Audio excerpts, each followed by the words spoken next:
Welcome to the next Q&A, everyone. Thank you very much to whoever timestamps this for everyone's benefit. Now, going forward, I'm actually going to be enforcing the procedure of not answering questions anymore in Q&As that have been answered, okay? I'm getting way too many questions from way too many people as the channel's growing, and I'm not going to be able to cover it all if I sit around wasting time answering the ones that have been answered. So do not take it personal, guys. If your question gets deleted, it just means that it's been answered on another Q&A. Please go look through the timestamps. And I literally had somebody complain to me the other day that that was too difficult to look through the timestamps. So if you can't look through the table of contents to find the answer to your question, just don't bother, okay? If that's you, go somewhere else. But for the rest of you, we have an awesome crew on this channel. I'm just explaining that so you understand why a lot of questions are going to be getting deleted and not answered off this thread. They have been answered. Go check it, okay? It's what all those Q&As are there for. We're not going to just answer the same silly questions over and over and over and waste time, all right? All right, much love. Here we go. Akuma. What are your thoughts on adrenal fatigue? Does it exist, or is it more of a deeper imbalance? I've read some research saying that actually isn't a real thing. Well, it's up to you whether you want to call it something else or not. Yes, it's a real thing, and if you work on curing your adrenal fatigue through a variety of healthy methods, your health drastically improves. So you can call it something else and say it doesn't exist, or you can say it does exist. I couldn't give a shit less. It's a real thing. That's why I talk about it. That's why we go over it. And that's why it's addressed in Another Better Upgrade manual. Terminology I don't care about. You could call it something else, whatever. All right. Hold on a sec. Much love. Next question. Your opinion about omega-3, you don't talk about it much. Well, I've talked about omega-3s many times on this channel, so you're new and you haven't familiarized yourself with the content before telling me what's not on my channel, which is.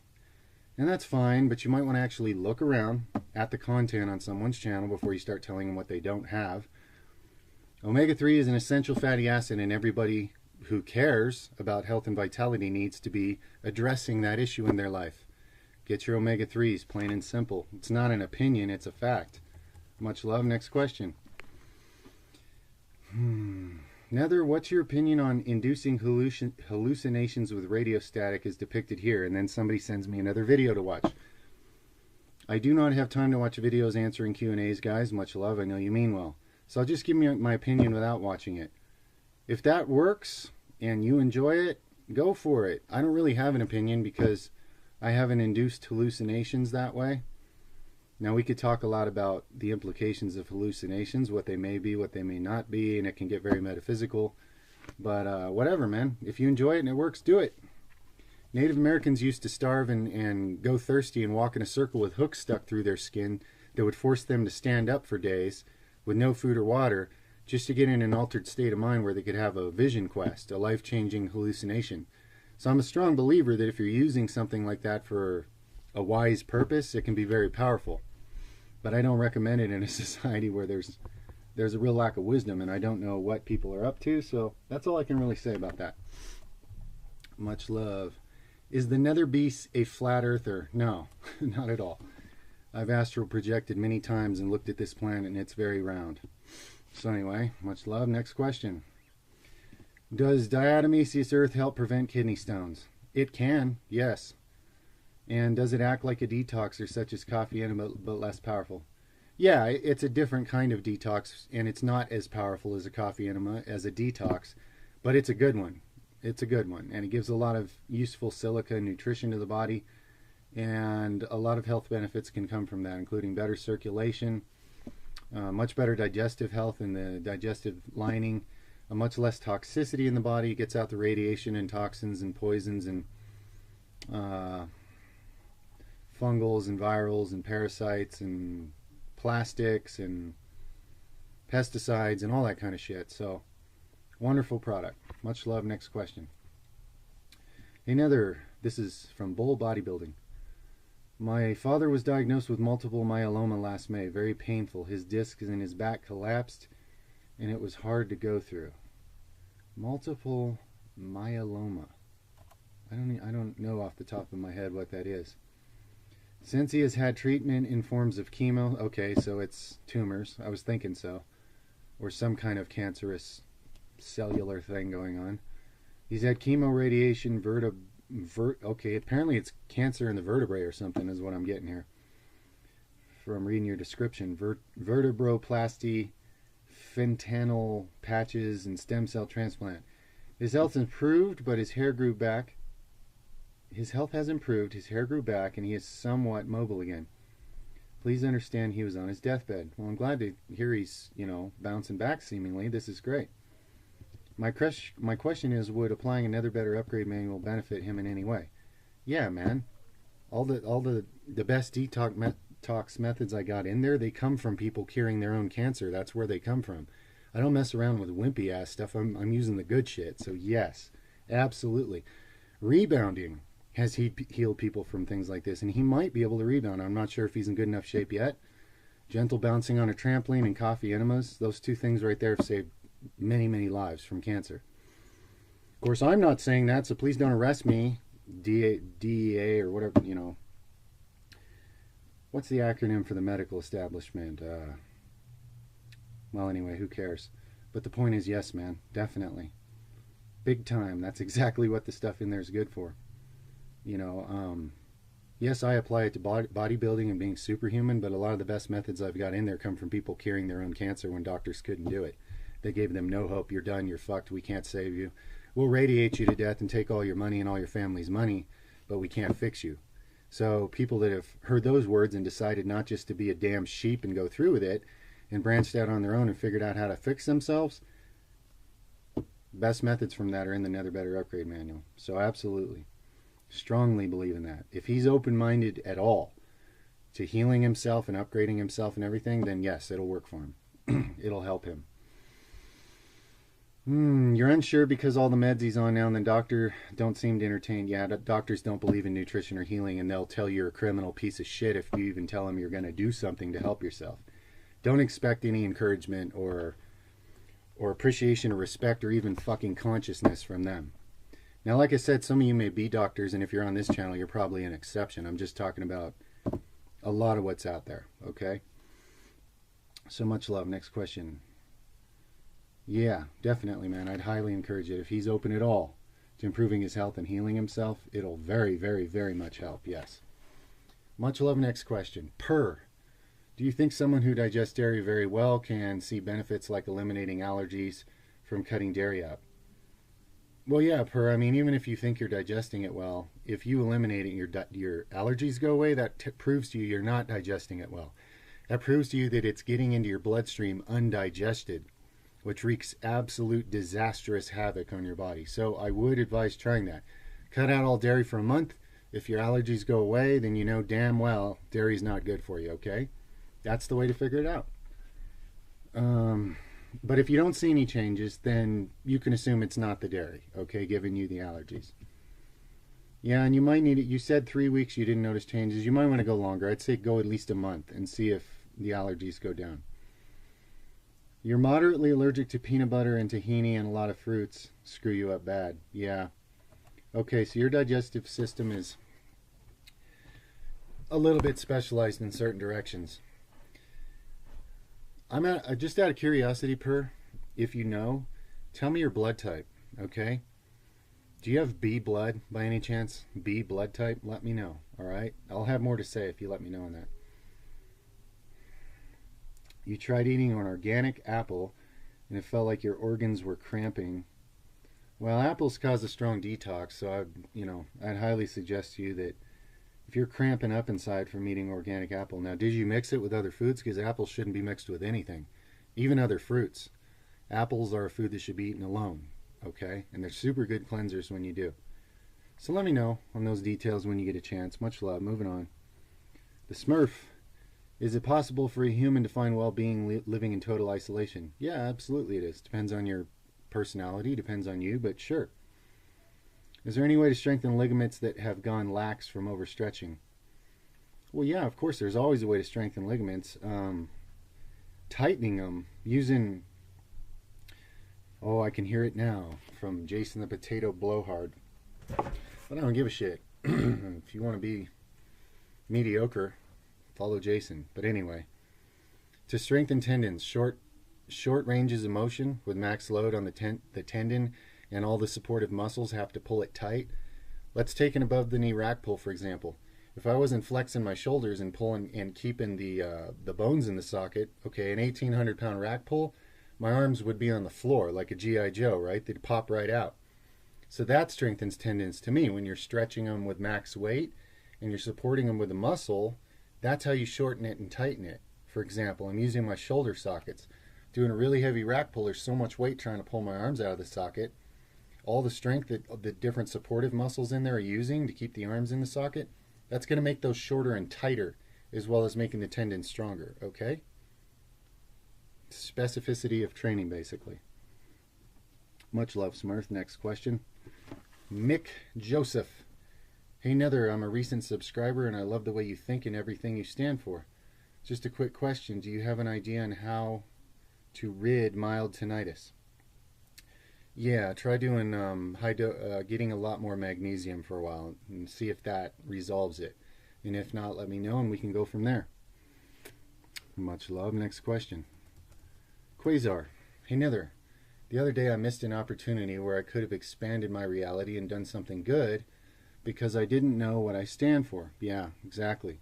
I've done that too. That's why it's a wise person thinks through the scenarios of life, as many as they can know you're probably going to see in life, and figures out ahead of time where you stand, so you're already ready when the time comes.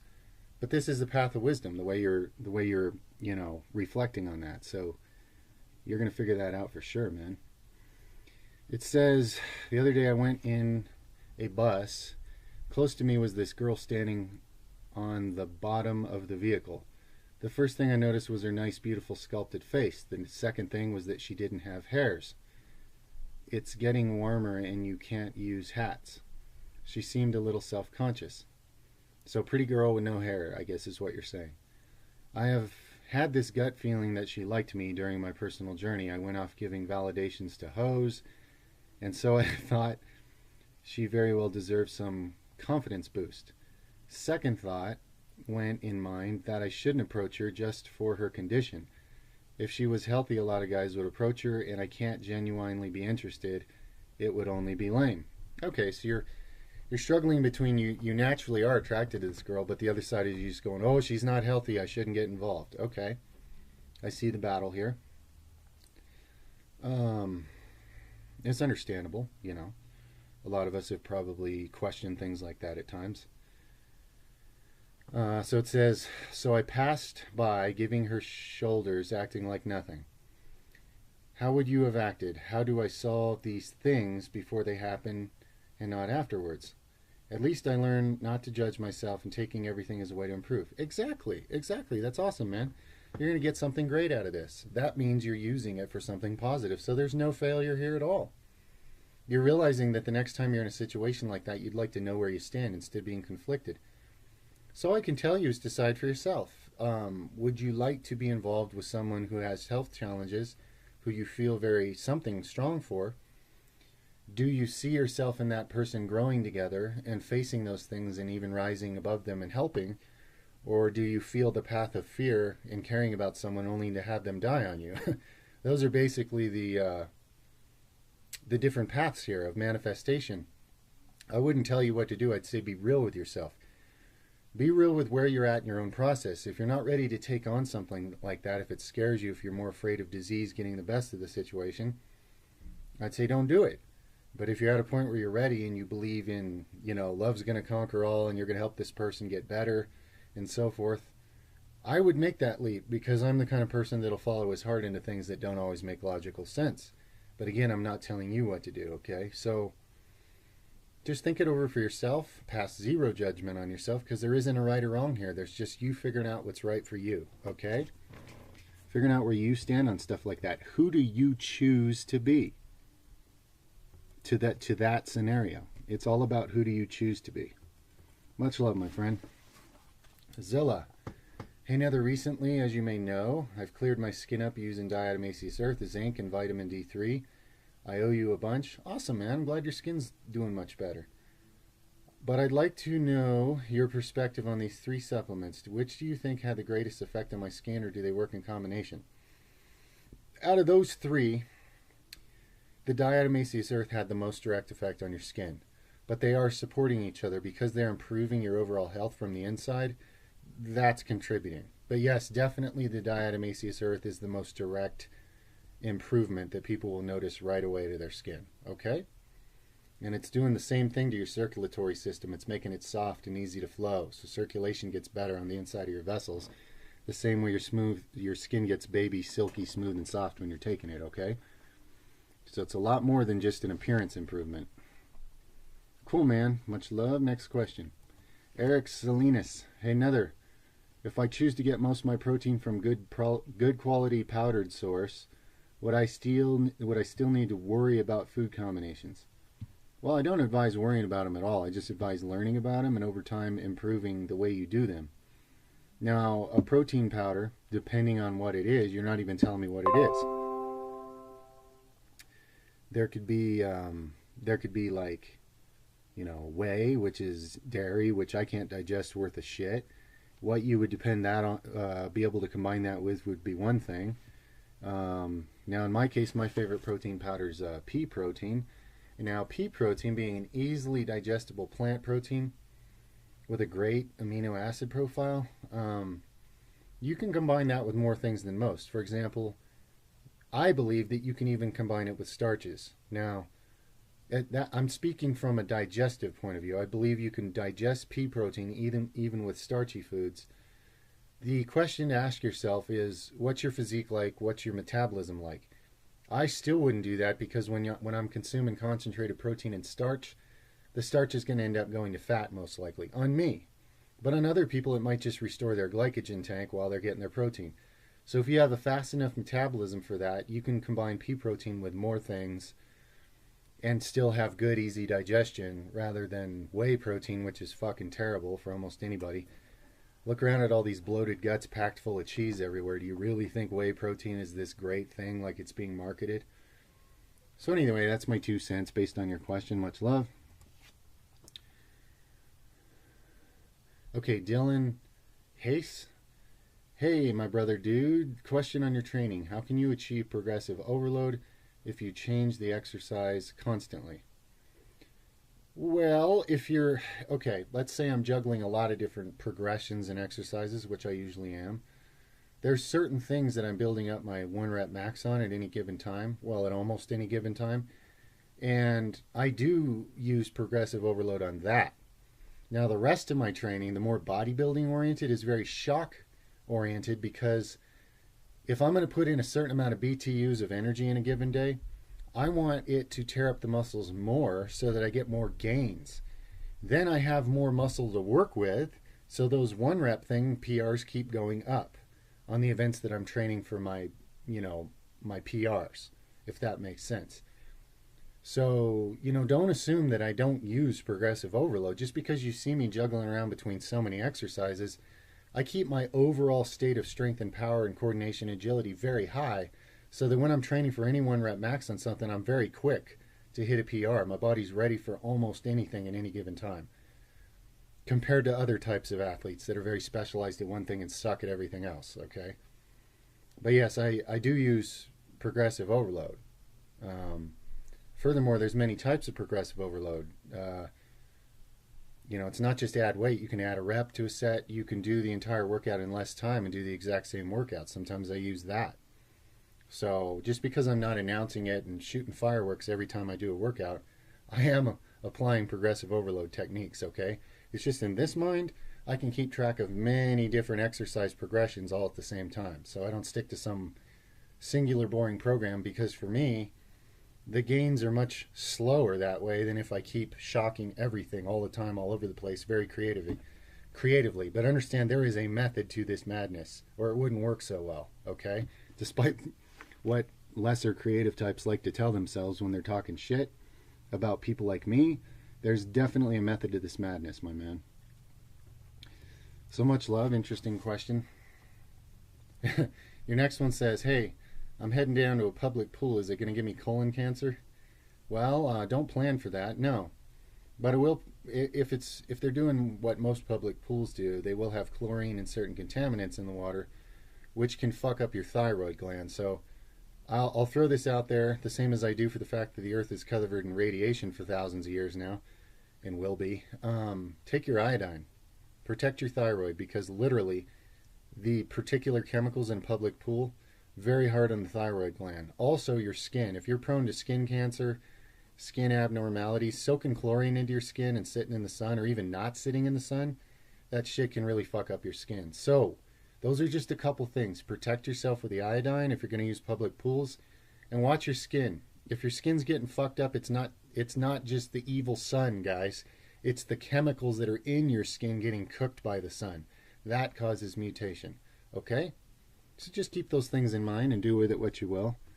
Much love. ABZBXR1. Would getting multiple arm pumps per day be beneficial for growth, like band curls and extensions 1 to 3 times a day for 50 to 100 reps? You know, I think especially if you're going to use bands so you don't get like overuse soreness in your elbows or wrists or anything weird, I think you can get away with that, and I think it's like nucleus overload, yeah. So if you're going to do that, I would suggest do a really one high rep set biceps, one really high rep set by triceps. Do like all 100 reps without stopping, and that way you're getting nucleus overload, you're building nuclei, you're getting the pump, the stretch. Always pump those arms. Always stretch those arms when they're pumped, okay? That'll loosen the fascia and give your arms more room to grow inside. It's a serious hack that I went years without knowing that, not getting gains that I could have been, okay? So those are my tips. Much love. Next question. Amisol Nandan. Hey, Nether, does biokinesis work better when your third eye is open? Yes. When your third eye is open, you can actually interpret and understand the information you're getting from all sorts of places, all throughout time and space. But I don't want to go into that too far, but yes, absolutely. It's like being able to read versus just staring at words on a paper and wondering what they are. It's kind of like that. All right, much love. Next question. Joe Teal. Hey, Nether, what's your experience with the wrestler bridge? Is it safe? Well, Joe, it's safe once your neck is strong enough. It's not necessarily safe for a beginner just to do it right now. You could actually pop or dislocate or fuck up your neck depending, on how muscularly balanced and strong your neck is. So I would say start on your knees, okay? So it's like half weight. And do it all 4 directions. Do your front hold, your back, do your sides. Just do like a plank from your knees, laying sideways on a couch or something each day.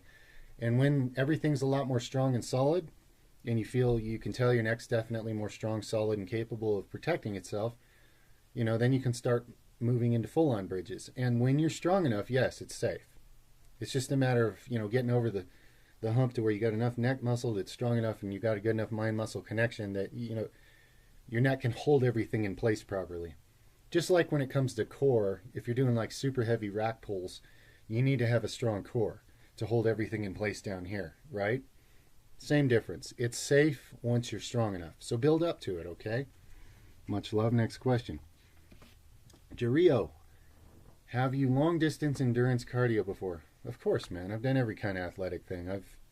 Now long distance for me is like an 8-mile run. Okay, nothing. I've never done like a 20-mile run or anything like. I've done 10. I've gone for a 10-mile jog a few times in my life, but for me that's the longest distance. However many hours that took, for me that's about as far as I've taken that. How would you go about training endurance, cardio, and strength at the same time? Well, I do. How is study your own body, study how you're progressing at each thing, and determine how much you need to give to each thing to get the best out of all the above. So to me, cardio, like I've said before, I can build up my cardio really well just doing one really good cardio session a week, and I can maintain it easily. So I don't need to be doing cardio 7 days a week. Now, as far as long distance endurance, if you take jogging, for example, if your legs aren't used to that, it won't even matter how good your cardio is, because 5 miles into the run, your feet or ankles or something's going to be killing you. So if you're actually training for an endurance event, you need to do that so that your body's specifically trained for that. But as far as just cardio, I don't do it too often to keep my cardio output high, and that way I can put in more strength and muscle endurance and skill workouts and things of that nature. Okay. Your next question says, vitamin C is required for proper collagen synthesis. Why do you not recommend high vitamin C intake with your Vitality Stack for good tendon health and injury prevention and recovery? Very good question, friend. Because two things. One is some people are good vitamin C responders and some are not. Some people's health actually is damaged by taking high dose vitamin C. Number two, people easily become more easily, how do I word this? When it comes to vitamins, the human body can forget how to make vitamins when you're taking them all the time. Now, the vitamin D3 and vitamin K2 that I've given you guys in that manual, even though they call it a vitamin, it's not a vitamin. Vitamin D3 is a hormone. Go look it up. Vitamin K2 is not actually a vitamin. You will not lose your ability to produce those by taking high dose. However, your actual regular vitamins like A, B, vitamin C, E, okay, your body can forget how to make those if you take them all the time. So that's why I don't put people on things that are going to weaken their organism, make them dependent on something. That being said, for anybody with a manual, if you want to run high-dose vitamin C protocols in combination with the rest of it, that'd be a great thing to try. You'll get some synergy, most likely. My recommendation would be to take breaks. Do 1 month on and 1 month off. Do not make your body forget how to make vitamin C, okay? I know the standard scientific bullshit out there says that people can't make vitamin C. That's fucking wrong. Some of us can. I lived on nothing but raw meat for 5 years, and I never had any scurvy or vitamin C related lack of vitamin C problems. And I guarantee if I wasn't producing vitamin C, I would have been in big trouble a lot earlier than 5 years. So just so you guys know, that's my reasoning. I don't train bodies to become weaker, you know. I only contribute things that'll help them be stronger. So do with that what you will. Much love, my friend. Amidst my dreams. Hey, Nether, what are your suggestions on improving yang energy? I grew up with a weak, impassive father. As much as I love him, I find you embody the masculine father I've never had. Well, thanks, I guess. I'm lifting, eating well, and implementing the upgrade. Thank you.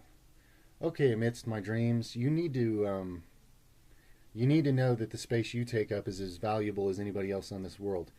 Whatever Illuminati prick snaps his fingers and thousands of kids go kill each other so he can get richer, why does he feel okay doing with that and you don't even feel okay occupying the space you're in, right? False beliefs and bullshit. So you got to find your power, you got to find your majesty, you got to find your divinity and believe in it. This is all very metaphysical and spiritual. If you want to hit me up privately, I can teach you. I have a shamanic practice and I can help you learn about the cutting the ties process to drastically empower yourself by cutting all the influences that anybody else has ever had on you, if you're interested. But I don't want to get too out there and scare anybody off, especially the newcomers on this channel. So if words like spirituality sound scary to people, I'm going to leave it there. Just replace that word with consciousness. This is all about consciousness. So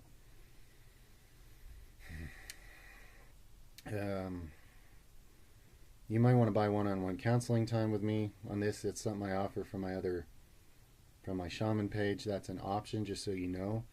But it comes down to knowing that you are worthy of the space you occupy, and your will is just as important as anybody else in the whole damn universe. So why don't you own it and start using it and participating in this reality instead of letting somebody else do it all while you sit by and don't rock the boat and just pass through your incarnation. Okay? The powers that be would like you to believe you're nothing and just pass through so you don't change anything. It's up to you whether you're going to accept that or not. Does that build a fire underneath you, or does it just make you quiver in your boots? Be honest with yourself where you're at and decide, but that's really what it's about, okay? The world wants you to think you're not worthy and you're not capable. That's why you have a world full of disempowered little, weenies that can't help themselves. But that's not what's real. If people are willing to own their power, if they're willing to change their philosophy, everything changes, okay? Now I'm speaking from experience. Much love, my friend. Next question. Jamie Mock. Hey, Nether, what do you think about cottage cheese as a post-workout protein source instead of whey powder? Thanks a lot. Your physique inspired me to stop taking gear. Right on, Jamie. Awesome, man. Cool. A healthier long-term path for you, man. That's very admirable. So congratulations on that. And don't let it stop you. Head towards better PRs than you ever had on gear. I absolutely believe you can do it. It may take a little longer, but when you get there, it's going to be very keepable, real strength, So anyway, if you happen to digest dairy well, which most people, it's doing more harm than good, but As far as the digestion rate, I would personally, if I consume dairy, I would much prefer cottage cheese. It's generally easier for most people to digest and get more out of it, and it's longer lasting. Whey protein causes an insulin spike, so unless you want to just, damage your health and make yourself fatter, most people would do better with a cottage cheese if those were their two choices, okay? So, awesome. Much love. Next question. Handcrafted. Nether, as a baseball player, I don't know if you will be able to help with this question, but what are some things you think could do to gain arm strength to throw harder? Any advice would be welcome. Thank you. Yeah, I played a lot of baseball, and I have an extremely fast fastball for somebody who doesn't even throw hardly ever. Some things that help, same things that build arm wrestling. Inward movement. I would say nether chest shrugs. Nether chest shrugs, presses, but then here's a little secret most people don't know, and this applies to boxing and baseball. Throwing punches and throwing balls as hard as you can. The deceleration muscles on the back of you, on most people, are the limiting factor. It's not the chest and delt that can't throw it hard enough. It's the fact that your body won't let you throw it any harder because it's worried you're going to injure something. So most people who are trying to throw harder punches or harder fastballs would do well to strengthen their upper and mid back. So nether chest shrugs for the front, lots of nether rows for the back. Thicken up them rhomboids and mid traps area, so your deceleration muscles are strong enough that your body won't sense you're likely to hurt something. It'll allow you to throw faster and harder, okay? Try those tips, my friend. Much love. Tissues. Hey, Nether, I was wondering if you know any way to get bilirubin, which is a toxic waste product, out of the body. Yeah, shit building up in your liver because your liver's not working well. This is rampant in society. I have this condition where my liver doesn't produce enough enzymes in my liver, Gilbert syndrome, to conjugate the bilirubin and get rid of it with the rest of the bile. Basically, I have to keep this waste product in my blood, and in turn it makes my skin yellow and makes me tired. Yeah, it's kind of jaundice. I'm already doing the basic vitality stack. I thought about doing the detox with diatomaceous earth and bentonite clay or activated charcoal, but I don't think it will work because the bilirubin is in my blood, and these detox supplements won't get absorbed by the intestines. Hoping for some advice. Thank you. Okay, well, you're teaching a bunch of beliefs here that are based on nothing. You're saying it won't work because it's in my blood. Where do you think your blood detoxes through? Magic? Just into the air? Your intestines, man. It has to go through your liver, get shit into your gut, and swept out. And in a society where everybody's gut's corroded, that can't happen. Your gut's too nasty for your liver. Everything's backed up. So you start with the gut and you open that up, and then the liver can start dumping. Okay? It's like pulling the plug on a dam of shit that's all backed up inside of you. Furthermore, if you actually care about yourself and you want to do this right, do coffee enemas, man. That's 1,000 times better liver cleanser and strengthener than any half-ass measures for cowards. If I was in your shoes and I wanted to fix my liver function and have one of the strongest livers around, I'd be using everything in the Nether Better upgrade manual, plus desiccated liver pills, a lot of them, every day.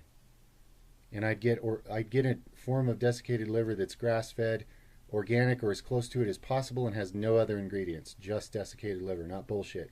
Be careful what you buy. Highly recommend all that to you, my friend. Much love. Next question. Snjorf Hierf. Hey Nether, hope life is good. It is, friend. Thank you. What do you think would happen if someone were to only do unilateral exercises, using dumbbells instead of barbells, pistol squats instead of regulars, etc.? Thanks for the inspiring content, man. Keep it up. Well, I think they could build a similar body to somebody that's doing barbells instead of dumbbells. It's a little different way. Now, all other things being equal, one body would be slightly different looking than the other.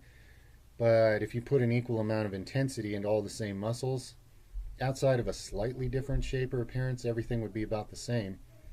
Another difference would probably be overall higher agility. I do believe when you train your body unilaterally, it improves your overall coordination skill set a little bit. So to me, that'd be the two differences between if everything else was equal and one guy did all this stuff with barbells, one guy did it all with dumbbells. Slightly different shape to the tie-ins, insertions, and peaks of some of the muscles. But we're talking ballpark, same strength, same development from the same amount of effort. But again, I think the unilateral guy would be just a little more coordinated overall, okay, athletically. Then again, though, okay, the guy that lifts with the barbell, he gets higher total loads on his nervous system, so he might actually have a little more brute strength for 1 rep max type stuff, where the unilateral guy might have a little better coordination and skill on certain moves. That's my theory, my friend. Much love. You have another question here. Hey, Nether, as funny as it seems, I'd like to have the knowledge. What would you recommend for achieving the biggest, bushiest eyebrows possible? Organic castor oil on your eyebrows every day. Big and bushy they will be, my friend. That's it. I want my eyebrows to have a presence when I walk in the room. Like I want... Hey, whatever your goals are, man, I'm here to help. It says, like I want it to be warranted to name them. When people look at me, I want them to be so stunned by the eyebrows they're afraid to talk to me. Much love, regards, eyebrows. Yeah, organic castor oil every day. They'll get thicker, bigger, bushier. Until you got eye beards, okay? Much love. Next question. Here's your next question. Hey, my Viking scholar wizard friend. Is it that big of a deal if I heavily prioritize back and legs? Somewhere around 3 to 4 days of back and legs for every 1 day of abs, chest, and arms. My legs and back are the only fun things to train. No, it's not a big deal at all, man. Do whatever the hell you want. Whatever your goals are, that's all that matters. You're not supposed to build my body. There can only be one. There can be only one. And there can be only one you. So if that's what you want to do, enjoy it, man. And who's to say down the line a few years from now you don't shift into chest and arms crazy mode and catch those up. And then it'll be a good thing that you're so far advanced on your back and legs. So yeah, go for it. Do what you want and have fun. Your next question. Does jumping rope achieve the same thing as rebounding on a trampoline? Similar. It's going to require a lot more exertion and build up more cardio and muscle strength and athleticism in a sense. It's more jarring, it's more draining. But as far as the moving of the lymph system, yeah. Same type of benefits. Much love. Next question. AAA. Excuse me. Hello, Nether Shaman. Since you're a teacher for us and your kids, I was wondering whether you could share some tips about teaching and sharing knowledge. I feel we can't really change anybody, and they only change when we change because our change causes a different set of reaction or energy exchange between us. That's right. Yeah. I mean, you can change somebody forcefully. Let's be real. If you beat the shit out of somebody every day, it's going to change them. But as far as productive, better ways to make humanity better, yes, you're on the right path here. If you want to actually change the world for the better, be it. That changes the energy and it makes others start being a higher version of themselves, those that are open to it. So that's brilliant, yeah. Is that how it works? Yeah, I'd say so. You're onto something there for sure. Something very real. Would you be so kind to share your perspective on practical as well as energetic view of being a teacher? Okay, being a teacher, you have to accept the position of authority because you're going to have influence. If you want to be a powerful teacher, you have to be open to the power, and you have to recognize what that power is. It's the power of influence. So in my case, I have to very strongly believe in what I'm teaching, or I would not believe in doing it. I would not wield power that influences people on this world if I didn't highly believe in what it's doing. The power to change the entire planet is right here, okay? But that power is just as much yours as mine if you claim it and become it. It's not me. It's a source of power that I'm, wielding or I've stepped into that role. So when you're clear that you believe you have a calling as a teacher, first of all, embody your teachings, because the last thing this world needs is another dork talking about things they've never done that they wrote in a book somewhere. Shit's useless as far as I'm concerned. Teachers who actually embody what they teach, that's someone you can listen to, in my opinion, as far as teachers go. You mentioned that you're busy for 20 hours or so. Does that come from your vitality only? Well, my vitality makes it very possible to do that day after day and feel good about it and enjoy it. Is it the reason I'm so busy? No. It's not like all my supplements have made me have to be busy. It's just that they make it so I can do that and be productive and strong and healthy and, keep going and and it's all good. So it just makes my ability to function at a higher capacity much better. It supports that 20 hours a day of going for it. And it's not always 20. Sometimes it is, a lot of times, but sometimes, you know, I get a little more sleep than that. Are there any more specific tools for shortening the need of total sleep? Extremely deep detox of the body. I've always noticed that when you're doing something that's doing a good job of cleansing you deeply, shorter sleep periods are very productive and you wake up feeling fully charged. Yes. If you can get all the toxic sludge that's slowing down every necessary process in the body because it's just in the way, if you can get all that shit out of there, things get done a lot faster and a lot better, okay? P.S. I could really see good vibes and excitement radiating from your smile on the video with Alex. It was infecting. Yeah, Alex he's really who he seems to be. He's an awesome fucking guy. Just awesome in every way. I mean, we talked off camera too about stuff that, you know, I got far enough out there. It's not necessarily something everybody, you know, in the fitness world's ready for. But Alex is very intelligent. He's very open-minded. He's a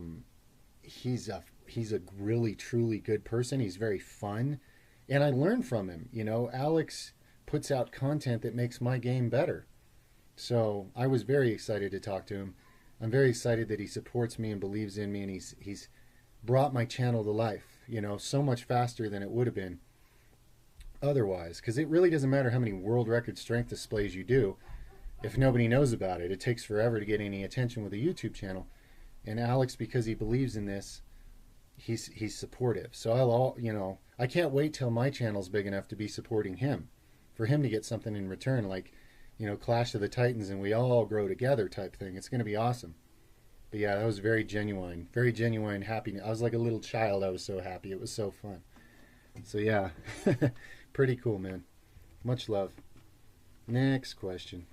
Pedro. Ooh, how did you know what supplements you could superdose? Have you experimented with superdosing other vitamins, minerals other than K2, D3, B12? Like I say, Pedro, 20 plus years of experimentation, research studies, thousands and thousands of hours of research on study papers, on different experiments, on different results from all different sources so I could collaborate and sort through the bullshit, and a lot of trial and error. That's how. It'd take 20 fucking years to explain it all, okay? But I super simplified it into the manual. But it's been a lot of experimentation and research and study and successes and failures and all of it to compile this to where it's ready to really benefit anybody, okay? Much love, my friend. The unknown. Apart from meaning it, is there a reason you always say much love at the end of each question to program your subconscious and thank you? No, I'm not intending. I'm not doing it like intending to program myself, really. Although it probably is. It's becoming more automatic to say it, but I only say it because I mean it. I do. I don't say it because I think it sounds cool. I mean, I think it's catching on in certain circles, and you'll hear it more, which is a nice thing, a positive thing that we don't have to be in a society where men are so fucking insecure that they can't even say much love because they're afraid they're going to be a pussy or something if they do. The truth is, I do love you all. I do. Okay? I'm not talking some ooey gooey mushy want to lick your face love. I mean, I fucking love you guys. We're in this together. This is life. We are consciousness. We are what is. All right? So if I love you, that means I can love me. You understand? These people that hate blindly on stuff, they hate the shit out of themselves. They just don't understand consciousness, that's what's going on. So it's all tied together, and I very much mean it, and I suppose it is programming, and that's awesome, you know? It's better than saying fuck me all day like some people do, you know, because that's what you're programming into your experience. And in the past, I've done a lot of negative word programming. I still do when I get mad. I can rant so many gigantic poems made out of cuss words. It's like when it's all over, I wonder if I just, you know, caused a comet to start heading my direction from all the negative shit I just said. So I think it is a great habit, and I think it just, it helps to open people up a little bit. Stop being such insecure little robots. It's okay to have a fucking heart. It actually makes you stronger, not weaker. So that, you know, I mean it, and that's all part of it. Much love, my friend.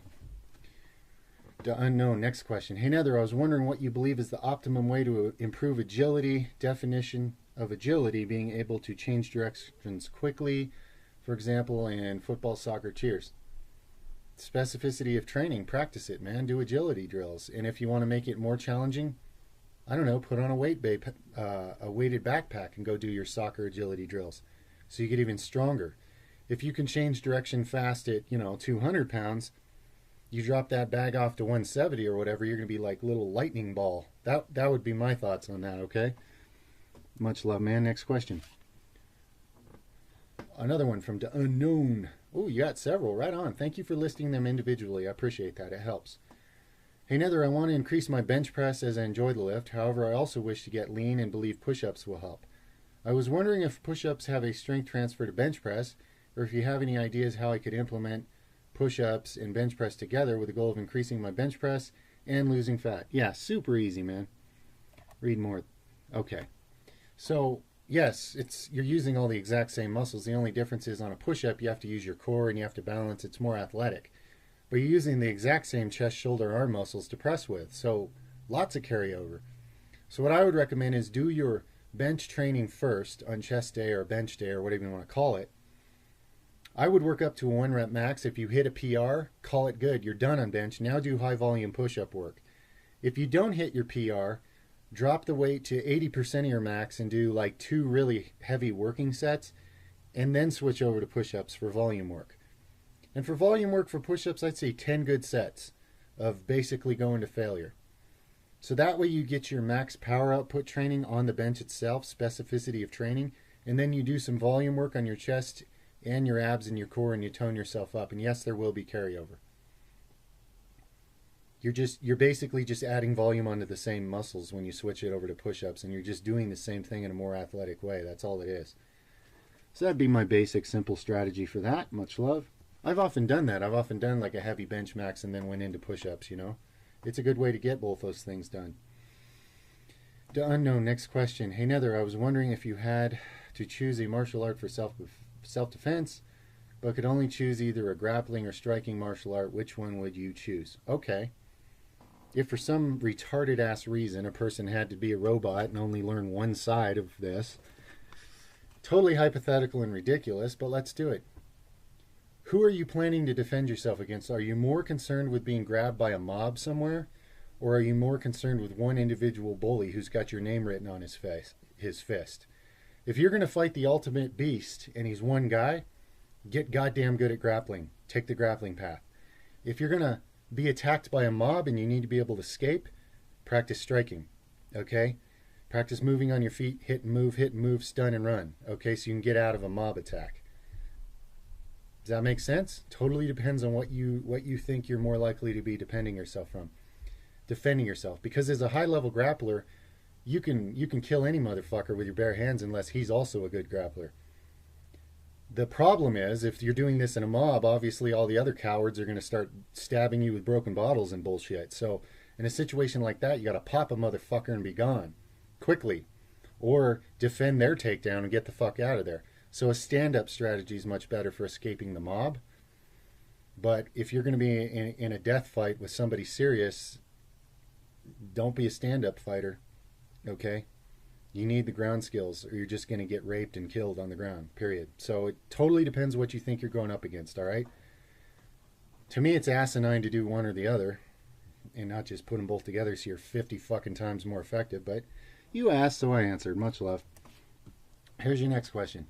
Is it possible to meditate optimally while listening to orchestral music? Sure. If that works for you, it works for you. Shit, dude, I get into a meditation listening to death metal sometimes, and I go somewhere completely different and have an amazing realization and come back a better person for it. So you can't set rules on that, Meditation is not all some figure in a white cloak doing this on a hill somewhere. That's nice. That's great or whatever. I don't have a white cloak or a hill somewhere, and I meditate a lot. So whatever works for you, man. Yes. Whatever silences the monkey chatter and allows you to receive something from beyond that is a form of meditation.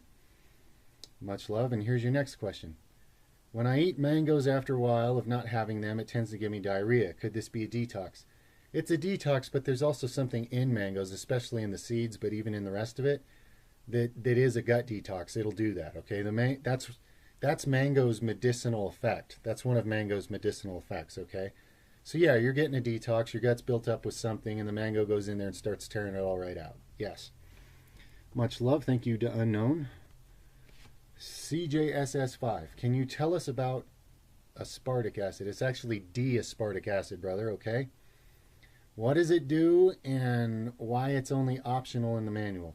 Well, it's optional because it's up to you to do your own research and decide if you're comfortable using it or not. I put it in there because it's a somewhat effective testosterone booster. Now, I've never had my testosterone levels tested when I'm on it, but I do notice that my normally alpha mindset gets even a little more alpha. And I've set certain PRs and felt real good doing it and things like that. I don't know all the safety of this long term, and that's why I tell people do the recommended dose and only do it for 3 weeks and take a break. Be careful, be cautious, be moderate, don't abuse it. That's why it's optional, just like creatine. Some people are going to get a lot of gains from creatine and never notice any kidney problems, probably. My kidneys don't like creatine. So you guys are adults. Those are adult supplements, and that's why they're optional. They're not part of the overall vitality boost. They're a performance enhancing substance that's legal that you should make your own decision about. That's why it was optional. It's something for you to think about. It's not part of the overall vitality stack. It's a testosterone booster you can try. That's all. For adults to be responsible and make their own decision. Much love. Next question. This is also CJSS5. I accidentally bought the 5% iodine instead of the 2%. Shall I just take 2 drops instead of 5? Will it make a difference? Yeah, it's perfectly fine. Just don't put it directly on your tongue. It could burn in your throat. Just dilute it in some water. That's why I recommended the less concentrated one. So if somebody doesn't know what they're doing, they're less likely to burn their throat with it. But yeah, just mix it in water. And even 1 drop a day is good. I told people to do 5 of the 2% because people are deficient in iodine. And 5 drops is great. It'll never hurt you. However, when you've done that for a month, even the people on the 2% could drop down to 2 or 3 drops a day for maintenance, and that'd be fine. So in your case, you can do 2 or 3 drops for a while, and then you can drop down to 1 if you want to be really just minimal with it. But remember, it's not going to hurt you. You can do 5 drops. You can do more if you want, but I'm just covering basics. Basic protect you from radiation type dose. So yeah, just dilute it before you drink it. This concentrated iodine can burn the skin a little. Here's your next question. Can you tell us... Oh, that's the same one I already answered. Okay, much love. Moving on, the Big Dirty. Hey Nether, hope you're having a magnificent day. I am, my friend, thank you. I hope you are. I just wondered, can you give some general advice on training to your vertically gifted brothers? I'm 6'7". Holy shit, man, that's awesome. My anatomy is a little bit different from the average person, yeah. Especially considering I have super long legs compared to my torso. Okay. Good to know. Any advice is appreciated. I just want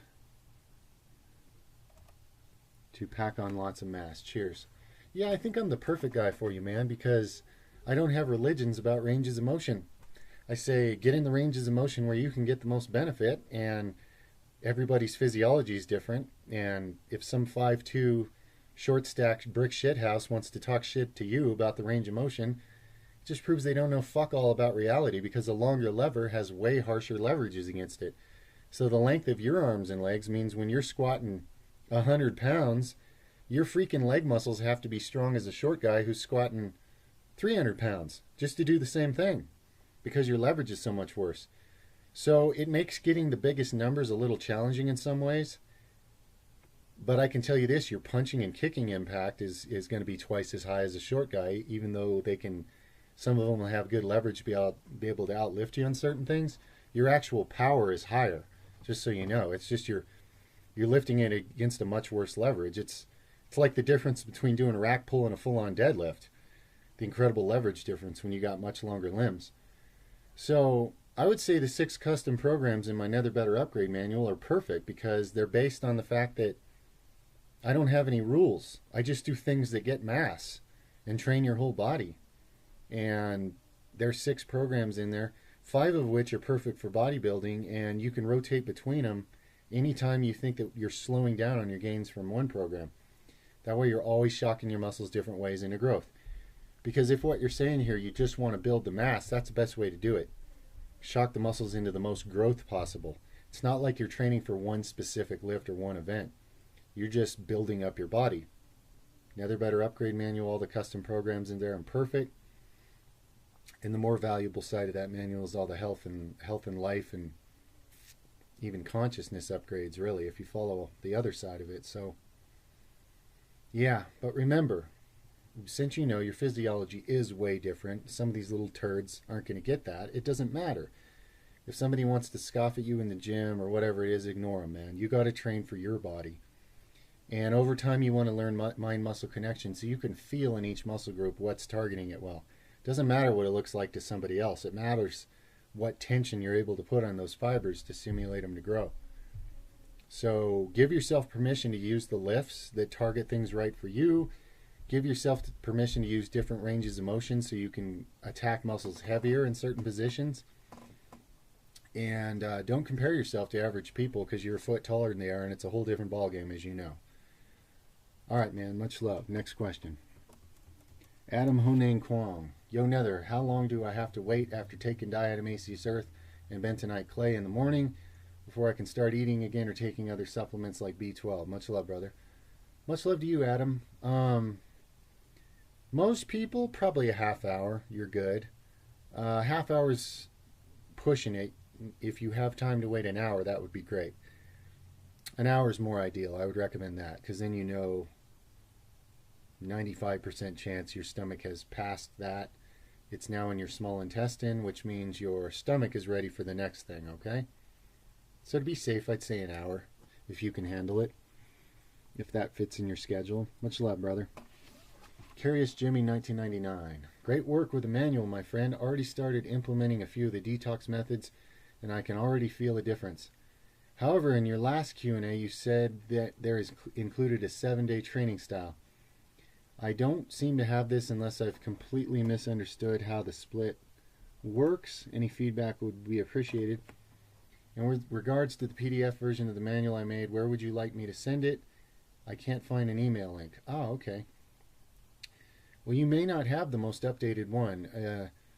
See the email that I sent you. See if there's a spot that says read more at the bottom. If there is, some of you guys have the complete manual and you haven't even seen the last few programs because you never clicked read more at the bottom of your email. So check that. But if the 7-day program's not there, you need an updated version. My email, netherbeastunderground@gmail.com. Okay? Anybody that wants the updated version, if your manual has the MMA circuit in it, it is updated. If you do not have the MMA circuit, send me an email showing me your receipt of purchase, and I'll send you the most updated copy. Okay? As far as the PDF, being that you didn't have the most updated version, I've actually got somebody else working on that, making a PDF with the most updated one. They're going to help me design an automated process so when people buy these, it sends to you automatically. I don't have to come check emails and manually send them to people. So I'm getting help on that, and it's going to get more organized and so forth. So in the meantime, you don't even really need to worry about it. But if you don't have the complete manual, just email me, man, and I'll send it to you. Much love. A Mad Russian. Hey, Nether, hope you're doing well. I am, thank you. Hope you are. What are your thoughts on supplementing L-glutamine and arginine? Leroy Colbert talked about these two a lot for their benefits. With me, when I supplement those, I get headaches because my vasodilation in my head is too much. But if you don't get headaches or anything, it is a circulation increase. It does open up your veins more. And some people get more growth hormone, which means a little bit of leaning out effect. So personally, when I've experimented with those, they didn't do anything so good for me that I really kept it. But there are people who tend to get good benefits. That's one of those ones where if you happen to be kind of deficient in those things, you're probably going to get a lot more benefit. So for me, they're not impressive really when I take them, but there are people who swear by it. So I mean, if it's doing something good for you, man, go for it. That's all I really can say. It's not something I have gotten anything much from myself. Adam Honang Kwong. Hey, Nether, do you use toilet paper or an alternative? Yeah, my wife just gets like healthy, completely non-toxic, some kind of, it's like made out of recycled stuff, and there's no glue, and there's no chlorine and all these other chemicals and shit. Some kind of totally non-toxic toilet paper that you can get from the health food store nearby here. Yeah, you're talking about the Asian countries with the water hose system or whatever. I've always wondered how well that actually works, you know. I have some technical concerns about just spraying a water hose at the situation and hoping that really did the right job. But anyway, enough about assholes. Moving on. Much love, friend. Solid beef. Any tips on strength and vitality for dogs? Yeah, there's a lot of good information out there these days. People doing different diets and supplements and so forth. The very most important place to start is to realize that conventional dog food is industrial byproducts that should never be fed to a dog. Why is it that most dog food's the first ingredient's like fucking corn or wheat or some shit that's completely against a canine's physiology? If we want our dogs to have diabetes and arthritis and heart disease, we're doing the perfect thing by feeding them leftover crap from some assembly plant. So the first thing is to find a real dog food, or even maybe get on a raw dog diet, master. It depends how far you want to take this, but some people take full control of their dog's diet and do their best to give them nutrients that they believe are the closest to what would be optimal for that animal living in the wild, having a wolf's digestive physiology. Okay? So the biggest first step is to find out what you're feeding them. It's probably terrible, unless you've already figured this out. And find a way to feed your animal that isn't completely detrimental to their health, like all the common dog foods out there, guys. Much love. Next question. What is the most powerful primate humans can build muscle and strength like? Well, it's interesting to me because I think humans can build muscles that look quite a bit more impressive than primates. But strength-wise, no. The reason primates don't build big, massive 22-inch guns like a chimp or whatever is because their nervous system, their connective tissues, their tendons, the size and the angles of their tendons makes them so incredibly efficiently strong the way they are. They don't even have to build much muscle mass. I saw a 155-pound chimpanzee do a tug-of-war battle against an 800-pound sumo, and they both had their feet braced against a big wooden block that was nailed into a platform that couldn't be pulled. And that monkey, he sat there relaxed while the sumo pulled as hard as he could. He just kind of leaned into it. And the second he realized the object of the game was to pull, he just went like this. And that 800-pound guy came right up over those blocks and just went flying face first into a puddle of mud. So no, the human physiology is not designed to have the kind of leverages and strength anywhere near what an actual primate does, period. Now, that being said, no, I wouldn't put no limits on it. Could somebody be as strong as a primate? I don't know. It depends. I don't know how you measure primate strength. They don't have standardized lifts for monkeys. You know, there's a bunch of Jason Blahas out there that would say, well, I don't see him deadlifting anything, so he's weak, because I can deadlift more than him. Fine. Monkeys don't deadlift because it's a fucking retarded lift, and you probably could never teach one to do it. Maybe you could, maybe you couldn't. If they gave a shit, they'd outlift you by a mile. And more importantly, they can tear your arms off. So, anyway, I don't even know what the point of my rant, where I'm going with that, but it's really hard to say, man. Whatever primate you could end up being as strong as, you wouldn't be pound for pound anywhere close. You'd have to be way the hell bigger, and you'd have to be really exceptional at certain lifts to be able to even be as strong as even a 150-pound primate, you know? And that's the truth. They are way stronger than people realize. All right, much love. Next question. Neck curls. Number 1. What kind of gains could I expect from heavy Zerker holds? Well, I don't know, man. What are all the muscles it works? Back, core, legs, biceps. Might get gains in any one of those, in all of them, if you're doing it with any intensity. That's what I would expect. I don't go into anything not expecting to get something out of it. So, you know, a lot like Phil from Fit World Exposed, one of his recent video series has been like bang for your buck exercises. And he did one on Zerkers because it really is. I mean, think about it. You're training your lower body, you're training your core, you're training your back. training your shoulders even to some degrees, and you're training the hell out of your biceps. So a lot of potential gains if you're putting intensity into it, okay? Your second question. If you could only do one workout a week, how would you personally go about doing it? Wow, man, that's a horrible question. You know what I would do? I would start with my big compound, heavy max out stuff, and I would switch what that is each week. Like maybe this week I would do a trap bar deadlift, and then I would go into bodybuilding. I would devise some system where I'm going to hit all my muscles, probably finish on some volume work for my arms, and the next week I might wrap it all around some kind of a heavy press, where I work up to a heavy press max and then do all my bodybuilding stuff. The week after that it might be leg related, some kind of real heavy leg lift, and then all my bodybuilding stuff. Just a super simplified version of the first thing that comes to my mind. That's how I'm already starting to design this terrible idea you've given me.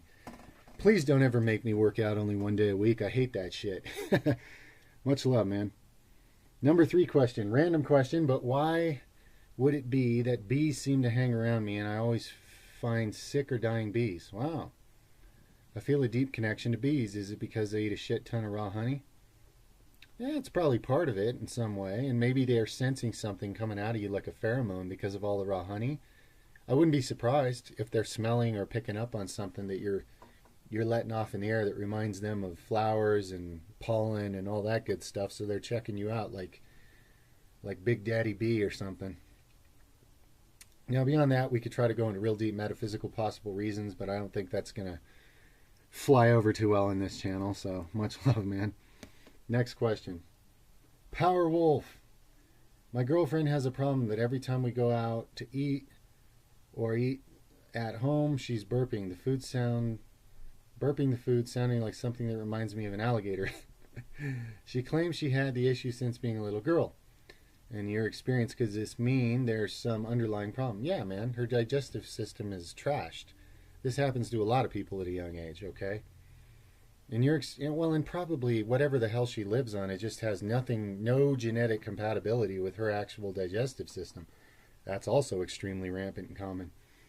Since, people grew up in a society where they don't learn anything about their own body. Could it be solved? Is it really something which is harmful to health? Well, improper digestion always leads to further eroding other parts of health. I'm not saying panic. I'm not saying she's in some big trouble. I'm just saying that to optimize digestion is to very much optimize health and longevity. So it says, P.S. When I say alligator, I mean a loud guttural burp. My burps sound like a child compared to hers. Okay, well, yeah.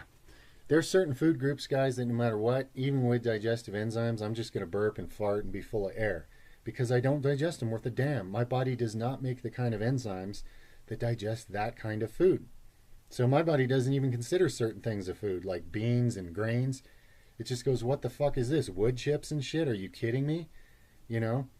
Other people digest those things perfectly. So this is a matter of food combination science, detox and digestive health overhaul, and learning about your genetic digestive abilities as how different they are from many others. If she would work on those 3 things down the line, this could be resolved, improved upon, and life and health could definitely be better. Yes. Much love. Next question. Mahmoud El Masri. Hey, Nether, is there any way to heal flat feet? I don't know, man. Go Google some exercises. Somebody post on that if you got anything. Somebody said in my my trap bar deadlift video today, my PR video, they said you have flat feet, which is funny because I've been diagnosed as not having flat feet. I think they were just crushed into the carpet so much that they looked like they were sitting flat and you couldn't see there's actually an arch in my feet. I don't think I technically have flat feet. I know that for a big guy, I'm quiet as fuck. People say I'm like a giant cat. You don't even hear me moving around the house. My wife has flat feet. It sounds like a giant stomping around, and she's like 100 pounds lighter than me. So, is there a way to heal it? I don't know, man. There's probably therapies and improvements. What problem is it causing you? I'm curious. I always wondered what the supposed problem even is with having flat feet, I've never even had anybody explain to me what the problem with it is, but so I'm not an expert. And there might be exercises for it and stuff, but I don't really know. So somebody please post on that topic. Somebody with more information. Thank you. We're all in this together, guys. Let's all help each other out. We put our heads and hearts together, we can do anything. So whoever's got something useful, please please post it. Thank you. All right. The undisputed. Is having bigger muscles beneficial for fighting? Well, dude, you gave it zero context. Is having no context for a question beneficial for the nether to answer it? What are you talking about? Are you talking about all other things being equal? One guy's got big muscles and one guy's a scrawny bitch? Well, yeah, in that case, it's going to help. Are you saying that beyond a certain point, like I can tell you this, my muscles are big enough they're not even optimal for fighting. However, when you're fighting other heavyweights who are also overly stout for their size and frame, it's a different kind of a fight. Now, what I'm saying here is this body does not move at my best as a fucking ninja.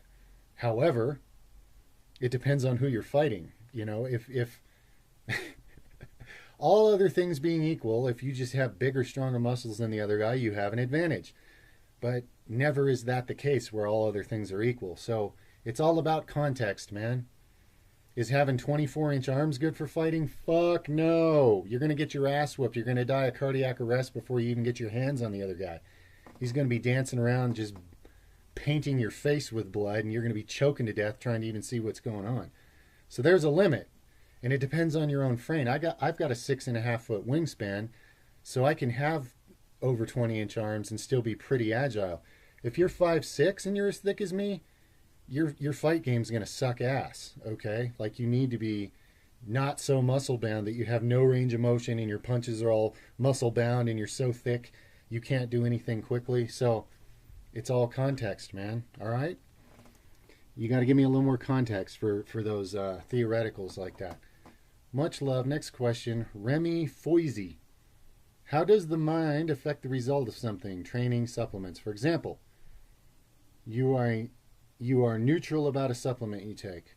Okay, Remy, if you were truly neutral about a supplement, then whatever effect you get would be all about that supplement. If it is a nutrient your body can use, you'll get that much benefit. Now, if you're skeptical, you probably won't even get any benefit. If you think it's fucking awesome and it's going to do the best thing in the world, you're going to get super benefits. Good old placebo effect, everyone. Humankind has shown themselves infinite examples of the placebo effect, and somehow they haven't learned the most obvious thing from that.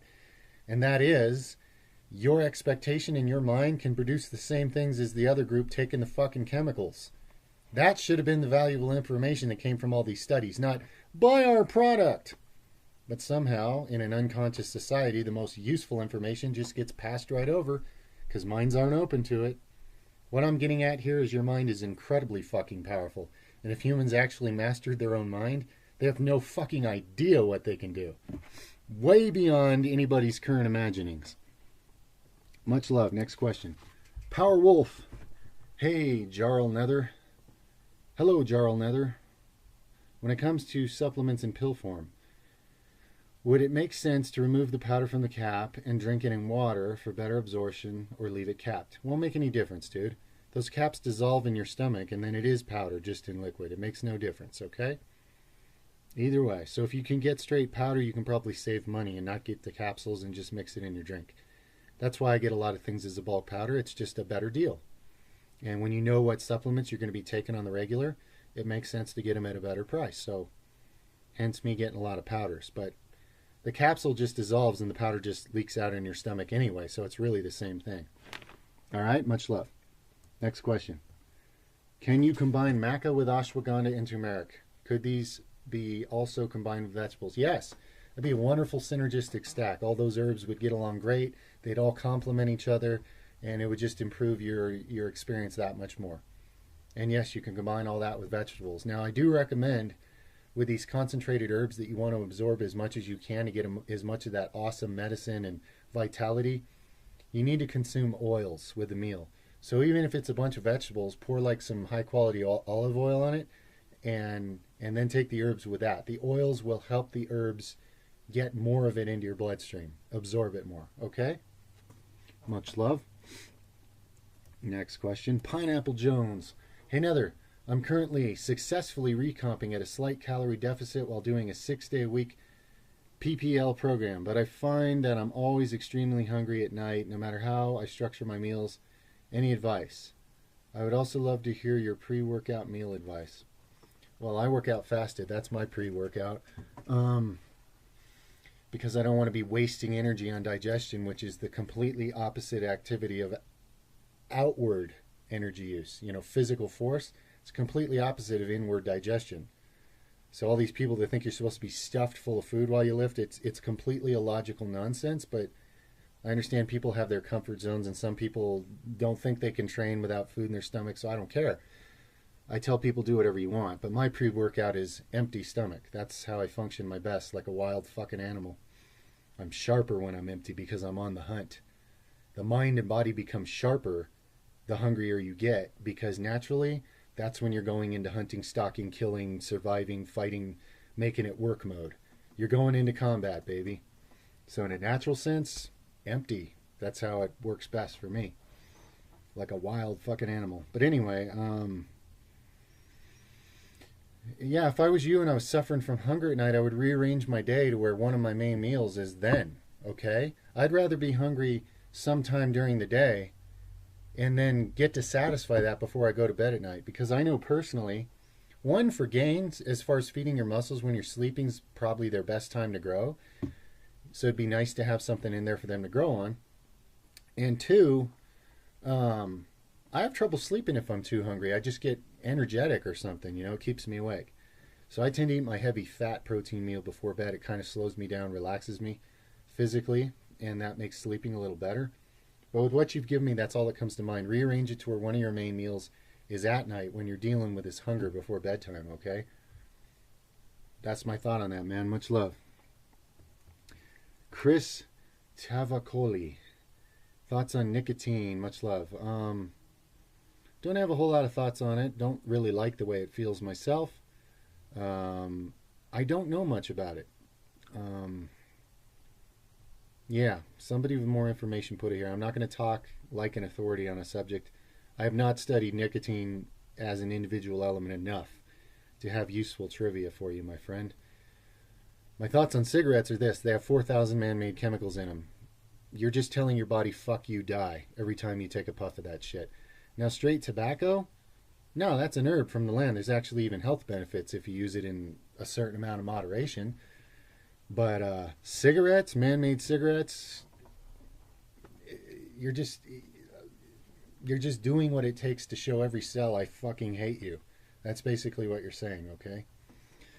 So much love. Hopefully that was sort of relevant. Your next question, Chris, says, I have a playground near my house with ropes. Would jumping up and down on these ropes count as rebounding? Yeah, I mean, it would count. It would count. It doesn't have quite as much of that nice lulling spring effect. Guys, when I've had, I get these cheap, like $15 trampolines to do this. And even with my big ass on it, I only do like 3 minutes of gentle bouncing a day. They'll last me a couple years. But then when one breaks one day, and I don't feel like running right to the store to get another one, sometimes I'll just bounce on the ground itself for a few days. It's a lot more jarring. It's not as fun or easy. But it's still shaking the limb system and causing it to move. So, yeah, pretty much anything that's a repetitive bouncing movement is going to give you a lot of health benefits, yes. To keep it simple, guys. Much love. Temp Mail. Hey, Nether, can you give a template for a 16-year-old beginner trying to improve athletic performance through weightlifting? Much love. Well, I'm not... When you say template... I'm not sure exactly what you're looking for. I can give you my basic advice to beginners. All the things that I would tell myself when I was starting out. Start out training all your muscle groups. Learn to train them all. And do not overdo the mirror muscles. Do not overdo your pecs, your front delts, and your biceps. Don't do it. I know it looks nice to see those start growing in the mirror. They're going to grow just fine with a normal frequency of training. Don't overdo them like everybody else. Focus more on the upper back, the mid back, and complete training. Even do your calves if you're wise. Don't wait 20 years like me. And in every single one of your videos, people go, holy fucking shit, he's a beast, but he has no calves. You know what I mean? And I'll get calves. But I'm saving you time. I'm saving you playing catch up later. Learn to train your whole body. Now, as far as exercise selection, I firmly believe that the exercises that I prefer on my channel are every bit as safe, and in most cases safer, than the standard 3. Out of the standard 3, I think for most people, squats are pretty safe and pretty good functional movement. Not all. Some people's hip physiology just ain't going to be for it. You know, you got guys that are come in every shape and size. Some of them, their legs are miles long. And depending on where their sockets in their hips are set, certain ways of squatting may not be right. But for most people, I think squats are pretty good. Standard deadlift, I'd say no. Unless you're intending to go into powerlifting, don't even bother. Just start trap bar deadlifting or teaching yourself Jefferson deadlift now. They're better functional movements that will allow you to build more muscle for the same amount of effort over time, and it's more athletically translatable to anything except for standard deadlift. Again, if you're going to be a power lifter, then do that silly move. But, and no offense to powerlifters, much respect that you bust your ass to be so good at such an awkward lift. I'm not trying to take away from powerlifters. I'm just talking to somebody who's maybe not going to be a powerlifter and he's starting out in his training. So learn to train all your muscle groups, and remember that gains should be pretty good in the beginning because your body has a lot of potential you haven't even begun to wake up. So train all your muscles, all your muscle groups in some kind of a reasonable rotation. I don't even care what it is. I know that Alex from Alpha Destiny has like superb beginner programs, intermediate all the way up to advanced. You know, if you didn't know that, that would be a great place to start. My programs now, if you get the Nether Better Upgrade Manual, what I tell beginners, because they say, oh my God, it's advanced, I can't do this. I say, guys, just cut the volume on everything you see there in half. Just aim to do half what's listed, and that's beginners. It's not like doing a rack pull or a Jefferson lift or a trap bar lift or a weighted dip or something is somehow an advanced move that a beginner can't do. If a beginner can do bench press, if a beginner can do squats, and a beginner can do deadlifts, they can do all these things I'm doing too. If you wait 10 years to learn these other moves, they may seem exotic and weird, but if you just learn them at the beginning, they're not exotic and weird. They're no more arbitrary, and in fact, to me, they're more effective for the vast majority of people for what most people's goals are than the standard 3. So anyway, man, you can get my manual and get 6 custom programs and all the health hacks in the universe that make me superhuman. Or you could go over to Alex on Alpha Destiny, get his beginner program, which you can't go wrong. He has programs designed where you know where you're intermediate and you take the next step. It's very organized. It's all spelled out. If you'd like something like that, I'd highly recommend that. Also, Key to Fitness, Ryan Key. He would design you a great beginner program. And I'm going to give this shout out to everybody. People ask me all the time, design my diet. I don't design diets, guys. I don't even talk about my diet anymore. But I have a go-to expert. The reason I don't talk about it is I know somebody better than me for that. And it's Key to Fitness, Ryan Key. Okay? He's like an expert on meal planning and designing diets and making it good and all that. So anyway, those are some things to consider. My tips would be work your whole body, all your muscles, learn to enjoy and appreciate all your muscles, not just a couple of them in the mirror like I did. And don't be afraid of certain exercises just because most of the gym bros don't know it. Try it for yourself, start light on any exercise until you get a feel for it, until your body feels comfortable and balanced and knows what it's doing. You'll find that many of these exercises on my channel are actually more effective for building muscle and strength in a general functional muscle mass and strength type sense. Okay? So I think that's all I can say. Hopefully I understood your question and that's relevant, my friend. Much love. Amr Khalid. Hey, Nether. I hope you're doing well. I have 3 questions. Well, I am, man. Thank you. I hope you're doing well. Let me open your questions here. Okay, the first one. Thoughts on water manifestation? I don't know what that means, bro. Like, are you talking about making water appear?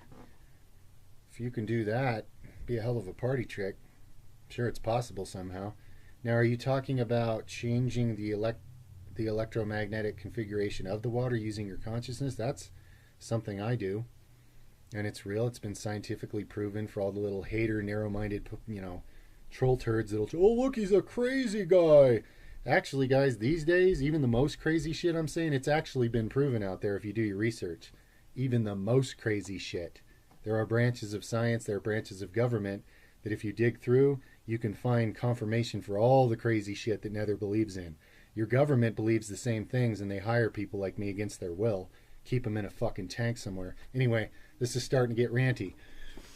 The point is, bro, I'm not sure what you mean by that, but you can change water's molecular structure using consciousness, yes. Water responds quickly to your vibration. A person can charge the water you're going to drink with intentions every time you're going to drink it, and you can communicate and benefit and upgrade your cells that way. That's a real thing. So maybe that's what you were referencing there. Second question. Are there foods and drinks that men can consume and women can't, and vice versa? No, I mean, anybody can consume anything, but there's certain things that can be a bit feminizing. For example, when the good old church in the early days of this country figured out that hops estrogenated the shit out of men and made them not act like men anymore, so they'd be complacent fucking shit-talking nobodies that are content to be nothing and change nothing, the church made a rule that all alcohol from then on had to be made with hops. So all these dumb, passive bastards could sit around drinking their beer, being fat, and putting up with whatever corrupt bullshit's going on because they don't have enough alpha left in them to do anything about it. And that was just the beginning, the tip of the iceberg of what got us to where we are today. In a society where people are so dumbed down and watered down, you offer them a chance to make something better, and they just, scary, and they shove their head up their ass. Well, that's where it started, was using hops to demasculinate males. Just for one example, okay? So yes, there are foods that are feminizing, and there are foods that are, I wouldn't say there's really foods that are straight masculinizing. Like, there's not any foods out there I'm aware of that are going to make your woman grow a beard or anything. But there are definitely yang foods like garlic. Now, it'd be good for a woman too. Like I said, it ain't going to make her into a man. But it does build up your fiery, vital male yang energy. Okay? So I'd say in this world, because of GMOs and a few other weird agendas,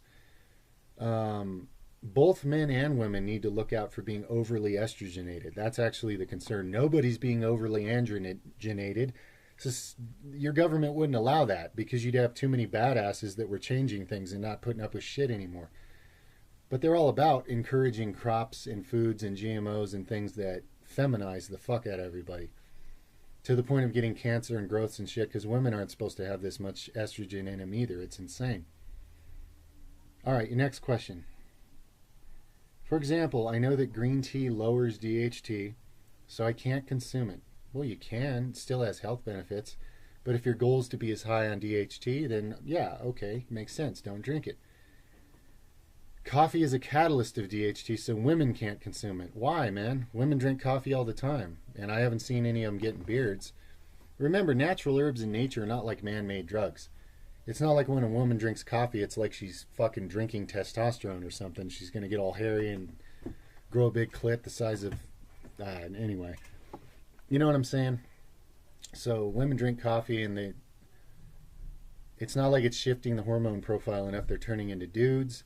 There's lots of guys who swear by green tea who are great athletes, so I don't think it's really feminizing. You got to remember these herbs have many, many active things in them that all work together. It's not just one component. So now, as far as optimizing the hormones direction you're looking for, you're doing the right thing, yes. I've done this before in the past too. I've gotten entire lists of foods and supplements and drinks and every condiment and every other thing to see which hormones it was more supportive of and designed entire diets accordingly. And you do notice an effect, yes. So you're doing the right thing. If you're focusing on low feminizing hormones and high even on the DHT end of things. Now creatine increases DHT too. I'm not recommending it to anybody. You got to make your own choice on that because I don't believe it's entirely safe and easy on the body. Ashwagandha has been known to increase DHEA. And believe it or not, DHEA, it's known as an anti-aging hormone. It's also a very androgenic hormone, just so you know. It'll contribute a lot of the same things as DHT. So I'm just throwing that in there for you. But even women can take ashwagandha. It's not like their hair's going to fall out or they're going to get a beard. It's a tonic herb. It improves your whole body. All the components in it work together in a highly intelligent way, unlike some man-made drug. Okay, next question you have. How to perform shamanic breathing technique. I wanted to know the technique from you because every time I do research about it, I find tons of different techniques. So I don't know what is the right one. Thank you, Nether. Much love and appreciation. And I ask Allah to help you make people's lives better. Well, thank you, friend. So my version of shamanic breathing is super simple. It's kind of like halfway Wim Hof in a sense. So I'll breathe deep. I'll take some power breaths like and just start doing that. But then after maybe 5-10 of those, I'll start holding each deep breath and compressing it, squeezing on that air, forcing more of it into my cells is the idea. So you don't just take a deep breath and hold it. You take a deep breath and compact it.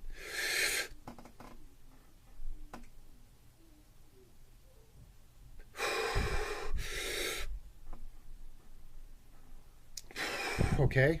I'm pressurizing it into my cells each breath. That's how I do it, just so you know. Now, the reason you see so many different lines of information is, like I've said before, any breathing exercise works. Feel free to come up with which way you like the most, okay? There's not an exact thing, but that's how I do it since you asked, okay? Much love. Franz Newmelon. Hey, Nether, hope you can give me some ideas. I train at home. I have 2 bumper plates and 4 iron plates. They're 20-kilogram plates. I heard that the bumper plates wear off when used with the iron plates because they can only handle their own weight, so I can't use them for deadlifts. Do you know any exercise in which it is required to use bumper plates? Do you ever use bumper plates? I'm not even sure what they are, man. Are you talking about rubber plates? I don't even know what bumper plates are. I'm guessing maybe there's some kind of bouncy rubber plates, like I've seen Olympic people that do a lot of Olympic lifting and they drop in, the bar bounces like 2 feet off the ground. I'm assuming that's bumper plates. I've never had any, so I don't really know about them. I don't know about this concern about how they wear out. I'm not sure. Are you saying that they're rubbing on the other plates side to side and that's like wearing the rubber off? Or are you saying that lifting with them with extra weight causes chunks to get knocked off of them when it hits the ground? If so, if your bumper plates are your tallest plates, you're kind of screwed on that. You need, what I have all different sizes of metal plates. So I always put my tallest ones on the inside of the bar if I'm setting it on the ground, because that way obviously I can slide the shorter plates on and off without having to lift it every time.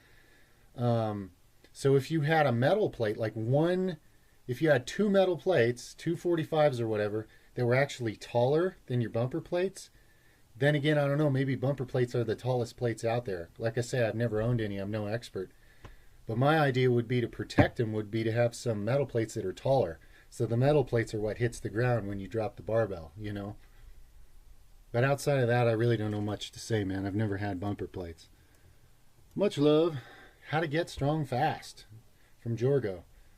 Well, there's any number of methods, Jorgo. You need to be proactive, okay? Since you left it that vague and you're looking for direction, I would say get the Nether Better Upgrade Manual and start using all the Life Up and Vitality Strength Superman hacks in there and the 6 custom programs. That's how to get strong fast. If you'll actually apply those things, you will get strong fast. All right? Much love. Next question. Cringe generator. Yeah. What energy do you get from horses? Oh, cool. I get the energy of locomotion. Okay, long legs, strong legs, wind in your hair, running through a field and having a long mane of hair. The feeling of freedom, the feeling of being both beautiful and athletic.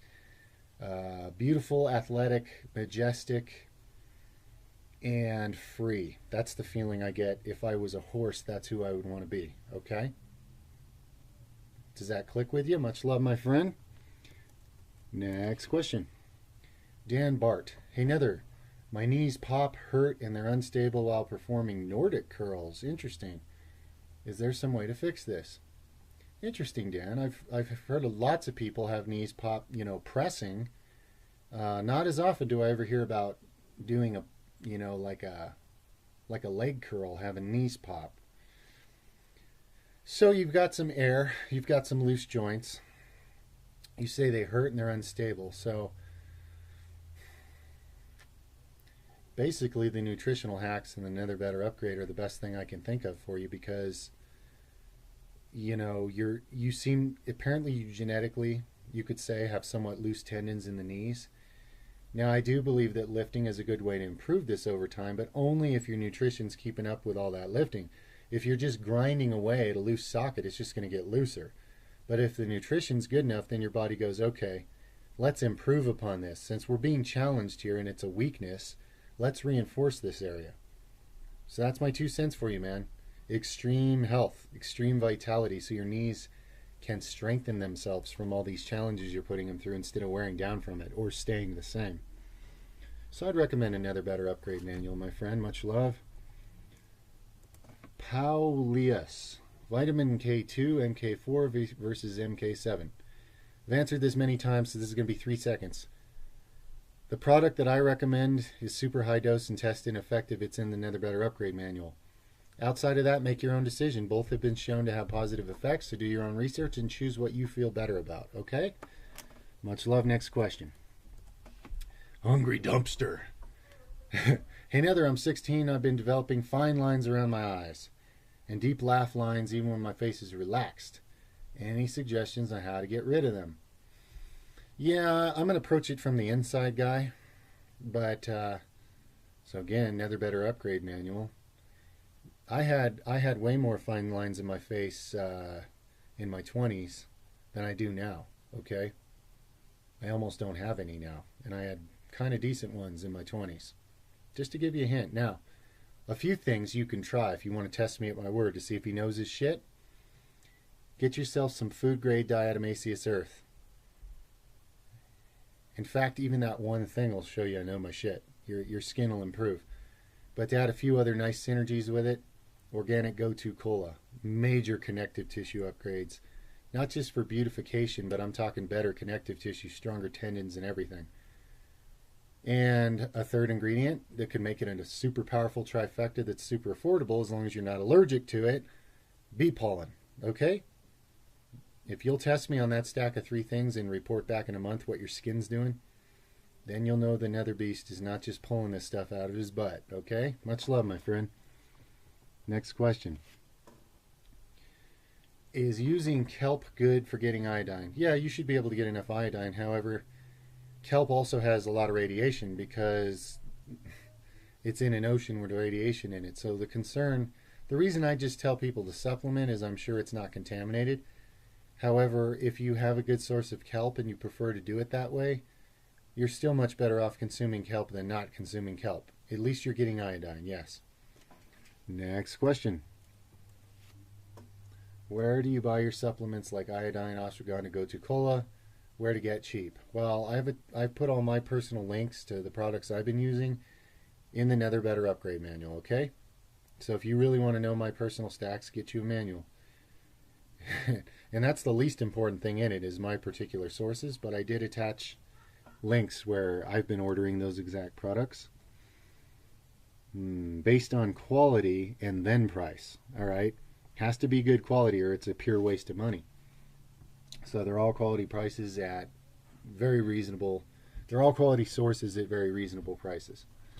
Okay, next question. Agam Soe. Hey Nether, viewer from India. Hello, my friend. Anyways, my question is, I have severe muscle imbalances. Is there a significant difference? I have severe muscle imbalances. There is a significant difference between my left and right side. Any tips to fix this? Yes, man. Unilateral training, okay? Do a normal sort of a regular workout and then include 4 sets of whatever exercises you're doing that day on the weak side only. Do unilateral training and add 4 heavy all-out working sets to your smaller side on the end of each workout. So if it's chest day and say this side's smaller, after I do my 2-handed stuff, I'm going to do 4 sets of 1-handed chest work, okay? Yeah. Give it the extra training, bring it up, catch it up, balance it out, all right? Add some volume to the weak side. to finish off all your workouts until you balance that out. That's my basic advice for that question, my friend. Much love. Morrow 105. Long question warning. Oh no! Damn, it is long. Let's blaze through this. Speed reading. Let's see if my mouth can keep up with even half of this. Hey, Nether! We were in a convo about modern Civ on the Discord and eventually got on the subject of veganism. With this, one of the main guys on the Discord and one I was talking to threw out that a purely plant-based diet will never work long-term no matter what. I asked him to give his full opinion on the matter. He replied that globalism and modern Civ allows veganism to be possible. Yeah. And that all humans grew as a species on animal of some kind. He believes not consuming meat brings humans out of their natural homeostasis. Well, they're already out of their natural homeostasis from the first time anybody built what they call civilization. So that's pretty irrelevant, but anyway.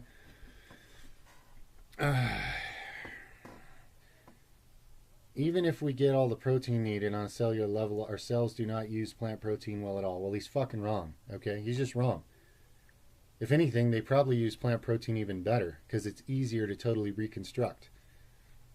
Anyway, let's keep going here. I wrote a huge ass thesis about my thoughts on the matter and what we were discussing earlier in these points. Dietary-wise, I said that what he said makes sense and I agree. However, I abstain from animal products for a spiritual and moral reason, and even if it harms me, it doesn't matter since eventually as a species, we'd adapt to something better than what we can think of at this time. Okay.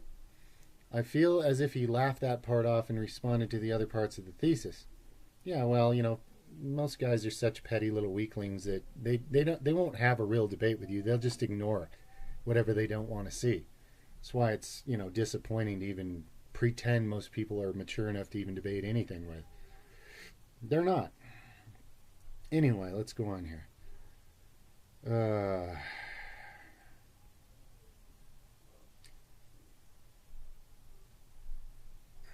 It was a long as fuck and had a lot more to it. I didn't try to disrespect him. As much as I believe in abstinence from animals, if push comes to shove, I will kill an animal for me or someone else I care about for food. Right. Just want to know how you feel about this. Makes a lot of sense biologically that our species, and as someone who doesn't want to take advantage of anything sentient in a world where almost everyone and everything seems to do that, it's really fucking disheartening. Yeah. I'd love to see you and him discuss this and flex your opinions at one another. Well, there's no point, man. I don't waste any time talking to pussies that are just gonna fucking do this. It's dumb. I don't bother, man. I have productive things to do with my time, not meaningless arguments. He's got his little mind all made up, so who cares? I know I've asked like a million questions as of late, but I swear I'm just hungry to get woke. Anyways, thank you so much as always. Much love. Much love to you too, brother. P.S. I think I'm the only farmer left on the Discord. Everyone else has been meat-pilled. Meat-pilled. Okay. So you're feeling outnumbered, and that's true. You're in an outnumbered world if you're going vegan. So yeah, you've covered some interesting topics. Let me just summarize, my views on what you're saying. It is true that humans are pioneering the idea of veganism, and I said that in my original veganism video. I said you have to be a pioneer to do this. No one's done it. So you better damn well have enough research and understanding to do the nutrition right, or you're going to be like all these other jackasses and you're going to go fail at veganism and make it look real bad when you become an obnoxious, ugly, broken down psycho. And then 99% of the world's going to look at it and go, see, veganism is fucked because look at those stupid idiots. So what you got is people that don't know how to pioneer something new. They're just not smart enough to do it right. Leading the vegan movement. And what they lack in success, they make up for in obnoxious, shitty-ass attitudes. Which sucks. That those are the spokespeople for what supposedly is a good cause. Then you have his perspective. Oh, let's all go back to the caveman days. Well, it's not going to happen, dude. It's over. Furthermore, sitting in your car and sitting in your desk and eating meat all day has fuck all to do with your ancestors. They had to travel on foot miles and miles and miles and miles without eating for days and weeks and months sometimes. So they were all intermittent fasters. They all lived outdoors. They all got constant exercise all day, every day. And a lot of them had a high meat diet, especially people living in northern climates where there ain't a lot of shit that grows.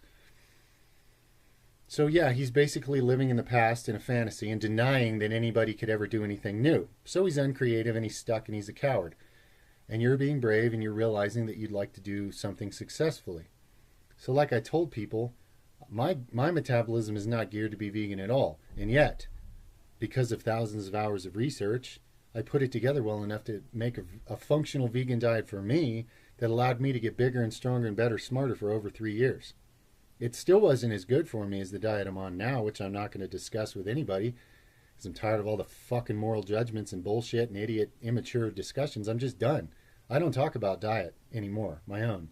Fuck it. But I'll say this. If you supplement well, you can progress as a person mentally and physically on a vegan diet for however long you choose. But if you follow any of the current so-called knowledge out there about how to do it, they're stupid, they don't know how, and it won't work. These people that think they're designing vegan diets, they're a bunch of fucking sheep. They're just following the next guy's failed vegan diet, and it's bullshit. So I can design a person a fucking badass vegan diet if they're willing to eat all the things I did. It may not be fun, it may not be that tasty, it's not fucking fruity girl and bananas and sugars and lollipops and big muscles. You have to like bear down and eat some things that you might not even want to do it right, to be big and strong. But it can be done if you want to pioneer that. I was doing that, and then I realized it's pointless. None of the vegans will talk to me because I'm not a little pussy that fits into their social hate group. So fuck it. But I am here to design... No, I'm not. I'm not designing diets for anybody.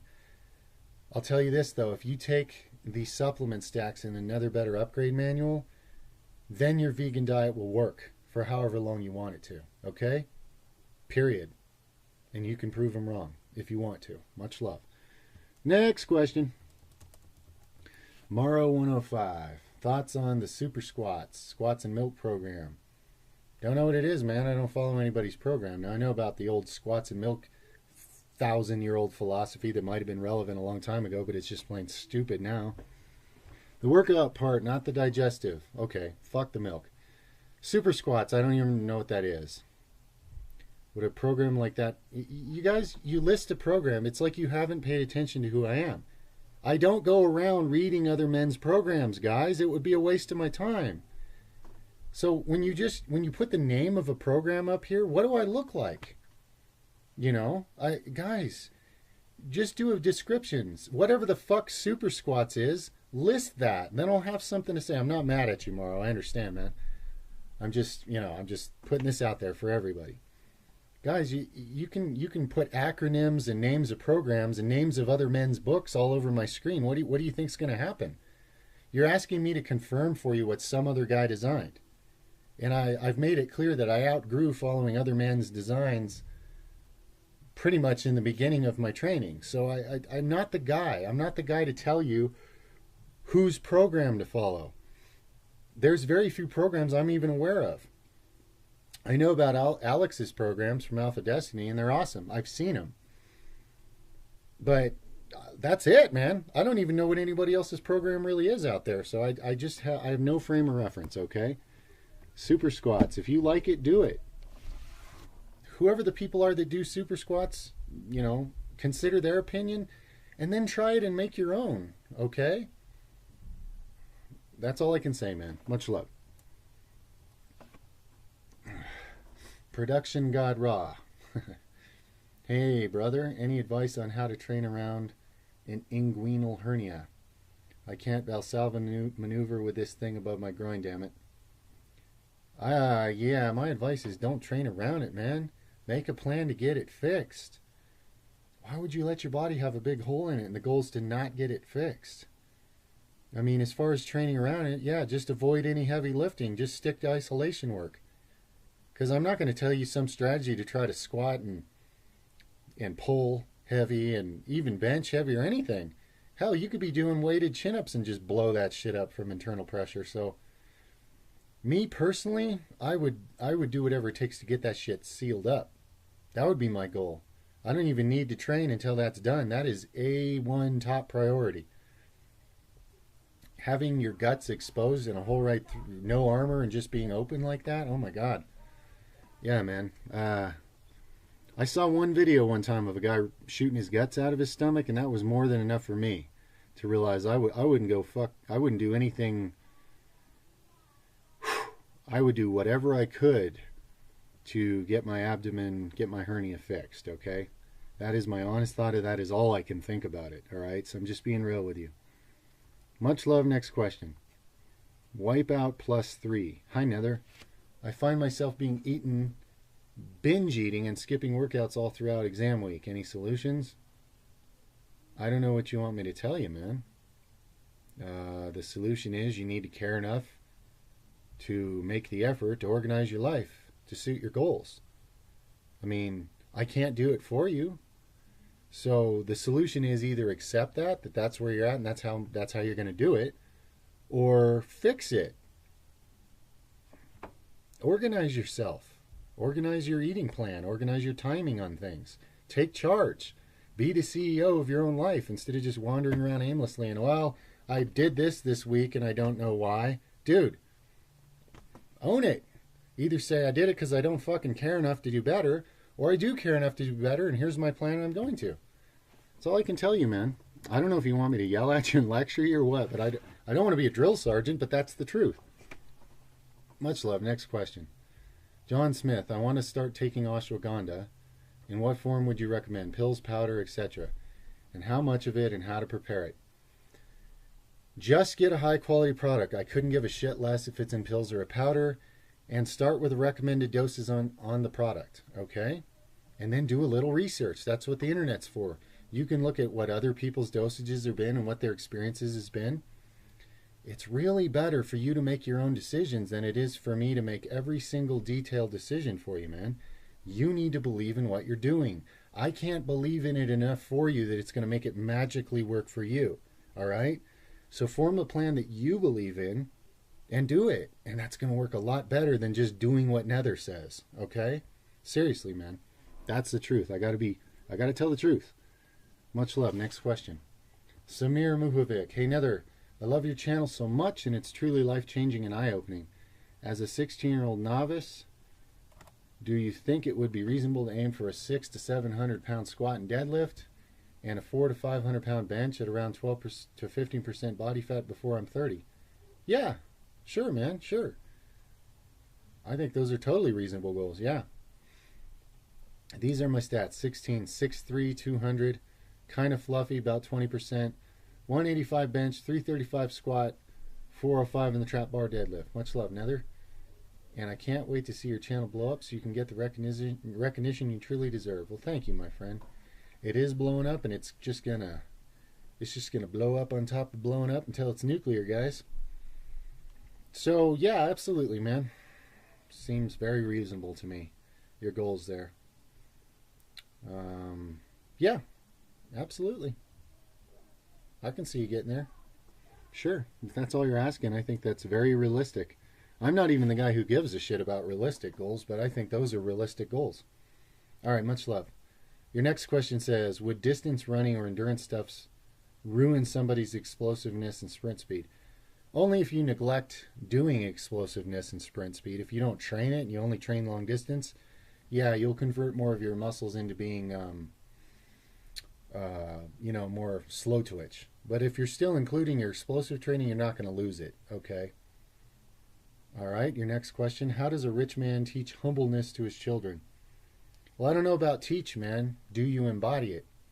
If you embody it, they're going to pick up on that. If you're just trying to tell them to do what you think is humble, but it's not you, then you're just preaching and being annoying, and it's not going to work. So my advice with anything you want to influence people, even your own kids, is to be what you believe in. Okay? Much love, my friend. Awesome question. The Undisputed. How many years do you think are humans capable of living? Well, how many years do you think they're capable of living? Because if I tell you, Jason Blowhard fans are just going to use it as an excuse to say, see, he's completely and crazy. Therefore, are all his world record strength setting and fucking, being more youthful than people half his age, it all means nothing because he's crazy. So I don't even want to answer that, man. Where do you set the limit? That's what I'm curious about. I'll tell you this. I know, I don't think, I know that humans are capable of living way the fuck longer than anybody on this planet right now would even believe if I said it, okay?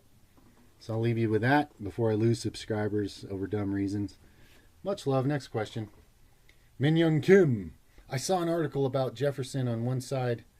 Oh, doing Jeffersons on one side only fix someone's scoliosis. Does that mean it can also cause scoliosis in a person with a straight spine? For example, one does 2 sets on both sides, but on one side the torso is less rotated. Maybe this imbalance can fuck stuff up. Yeah, I've always said over time, don't be a total fucking dumb shit and just do Jefferson's one direction, or you're going to end up with a fucking crooked mess of a body. I highly recommend making sure your angle is the same. Like you're saying, even if your posture's different going one way than the other, it'll make your body crooked over time. Maybe not full-on scoliosis, but at some point you'll see it. In some point it'll be evident. So be smart. Always do equal. Be OCD about it. Get that same foot positioning. Get the same amount of reps, the same amount of work on both sides. And if you have a weaker side, do an extra set on there until it's not your weaker side, until it feels the same. That's what I've done on Jeffersons. I started out and I felt a preference one way, so I trained the other way a little more, and then that became my preference, and then I switched back until it became balanced again. I found that depending on which way I do a little more work, I become stronger at doing it that way, so I just keep it balanced. Because yes, you can jack yourself up, make your body very crooked and messed up if you do lifting one-sided and crooked like that. Definitely. Much love. Bull Bodybuilding. Hey Nether, hope you're doing well. I am. I hope you are, sir. Question on nucleus overload for massive legs and glutes. In your opinion, what would be the best way to go about this with squats, bodyweight squats and bodyweight lunges? Yeah. Leg curls, leg extensions, leg presses. So you're looking mostly for glutes and legs. I'd say bodyweight squats, and actually for your glutes and hammies, you might want to try bodyweight or a little more than bodyweight, maybe the bar. One-legged deadlifts. One-leg deadlifts. That would be a really good way to hit those hard. But if you want something a little simpler, yeah, just bodyweight squats and lunges. Why not? Simple, perfect. You don't need anything to do it. And that would absolutely work. Sure. Now, one thing about lunges that I apply is that if I have access to any kind of an uphill nearby and I'm aiming for glutes and hammies, I'll do uphill weighted lunges, or even uphill body weight lunges. Uphill, for me, targets the hell out of my ass and my hamstrings, okay? Even just, it doesn't even have to be that steep. You just get some kind of a hill. Man, it makes a big difference. So if you have a hill nearby, you could target the glutes extra hard and the hammies using an uphill with your lunges. And then if you want to hit the quads harder, do it downhill on your lunges. All right, much love. RVN. Hey Nether, do you have any experience with recomping, training on maintaining calories? How do you think it compares to bulk versus cuts? Also, did you ever try the planche? If you've achieved it, you'd be by far the heaviest planche holder out there. I don't know off the top of my head any of these gymnast terms, but I'll look up a planche and I'm sure I'll do one or teach myself to do one if I can't do it right away. Yes, I'm recomping now. I much prefer recomping. I think bulking and cutting is just, it's kind of a juvenile experimentation process, I think. And I think you get to as a natural anyway, I think you get to a certain point in your development and it just makes more sense to carefully adjust things, to change your composition the way you want, instead of becoming fat and then becoming skinny and being all over the place. That's like somebody who doesn't know how to steer a car to me. You're just hitting both ditches all over the road. It's very amateur to me. I'm all about recomping and not about bulking and cutting. Much love. Next question.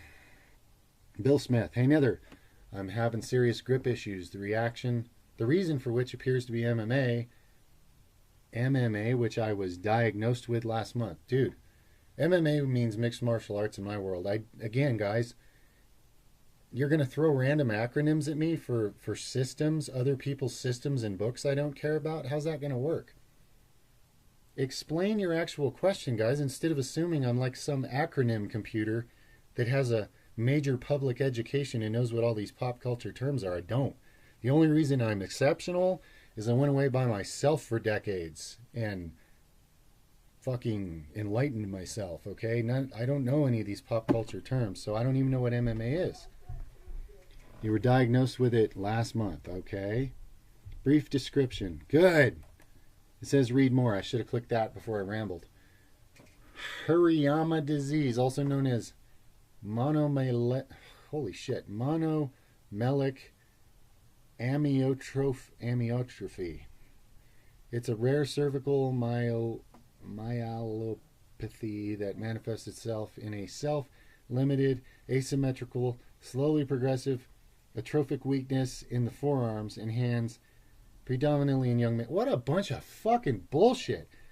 They use all these big sounding words just to say your hands are getting weaker and we can't even explain why. None of that means anything. It's a bunch of big fucking fancy words to say your hands are getting weaker. None of that says shit, you know? Oh, but they're the experts. As long as they say words that sound big, the dumbass public will just be dazzled. Oh, then doctors. Anyway, I'm sorry. Before I get way off into a rant, let's keep going here. Yeah, is it possible for me to build a great grip in spite of this?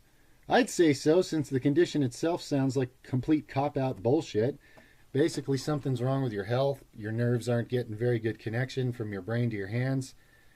Another better upgrade manual. Drastically improve your vitality. Believe you can improve your grip, and I know I would. If I was diagnosed with this silly sounding shit where a bunch of cop-outs said, your hands are getting weaker and it's called this, and that doesn't say fuck all about what's actually causing it, they don't know shit. So basically, it's just a bunch of fancy sounding shit for saying we don't know why. So fuck them. I know why. Some system in your body isn't getting what it needs. Take care of the whole mechanism. I would expect to get great gains, and I would. This is the reason I've healed from all sorts of injuries that a bunch of naysaying pussies told me you can't heal from. That ends the career. There's nothing you can do. And every single fucking time I've just become better from it. I would have the mindset that you absolutely can, and these naysaying pussies don't even know what they're talking about.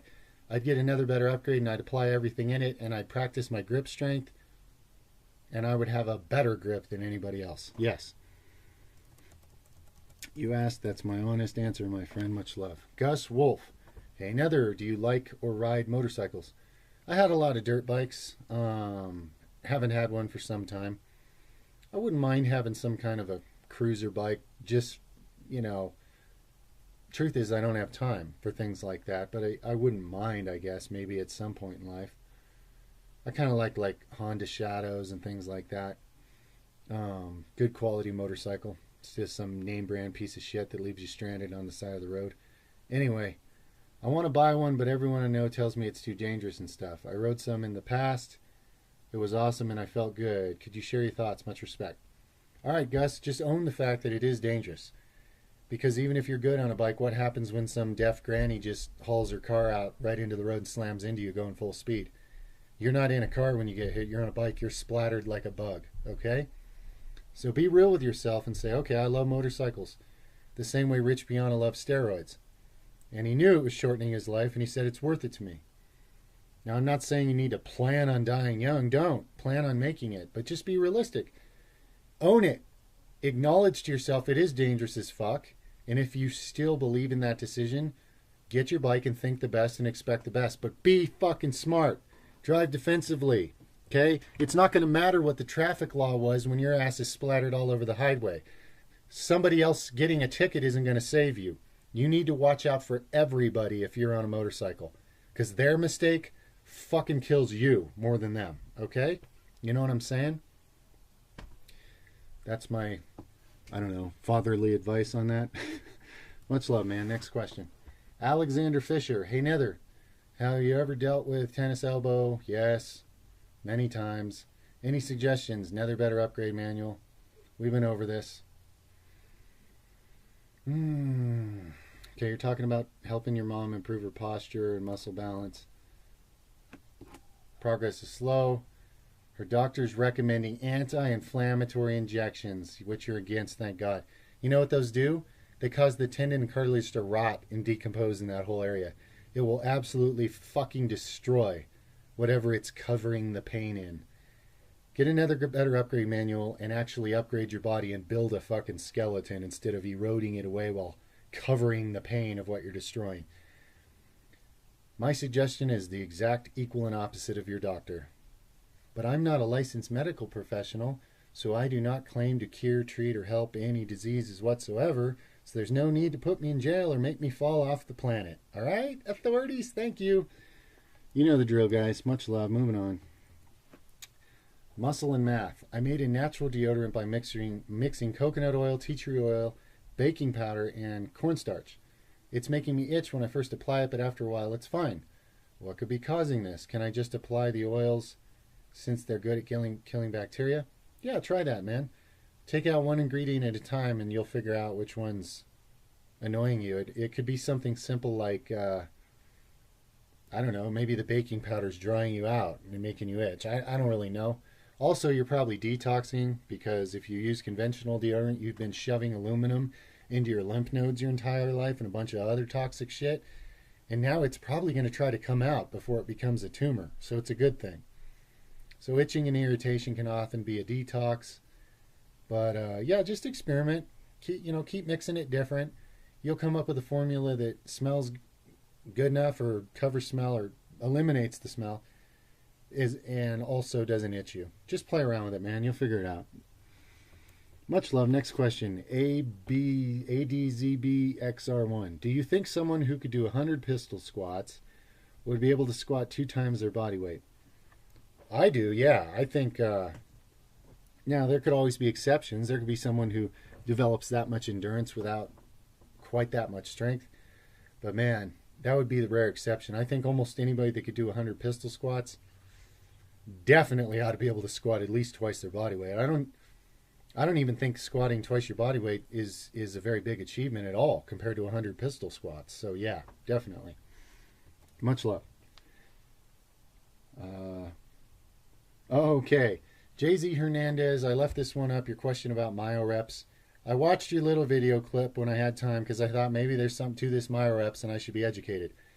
And I was thoroughly disappointed to find some ass clown in the video trying to look professional and trying to sound smart and going through a long, extremely fucking long-winded explanation of something they're calling myo-reps, which is just a bunch of fancy fucking terminology for basically rest, pause, do a set, hold the weight, get some breaths, do some more reps. That was just called being intense. Every gym I've ever been in. Now we have special terms. Ooh, myo-reps. No, it's just extending your set, man.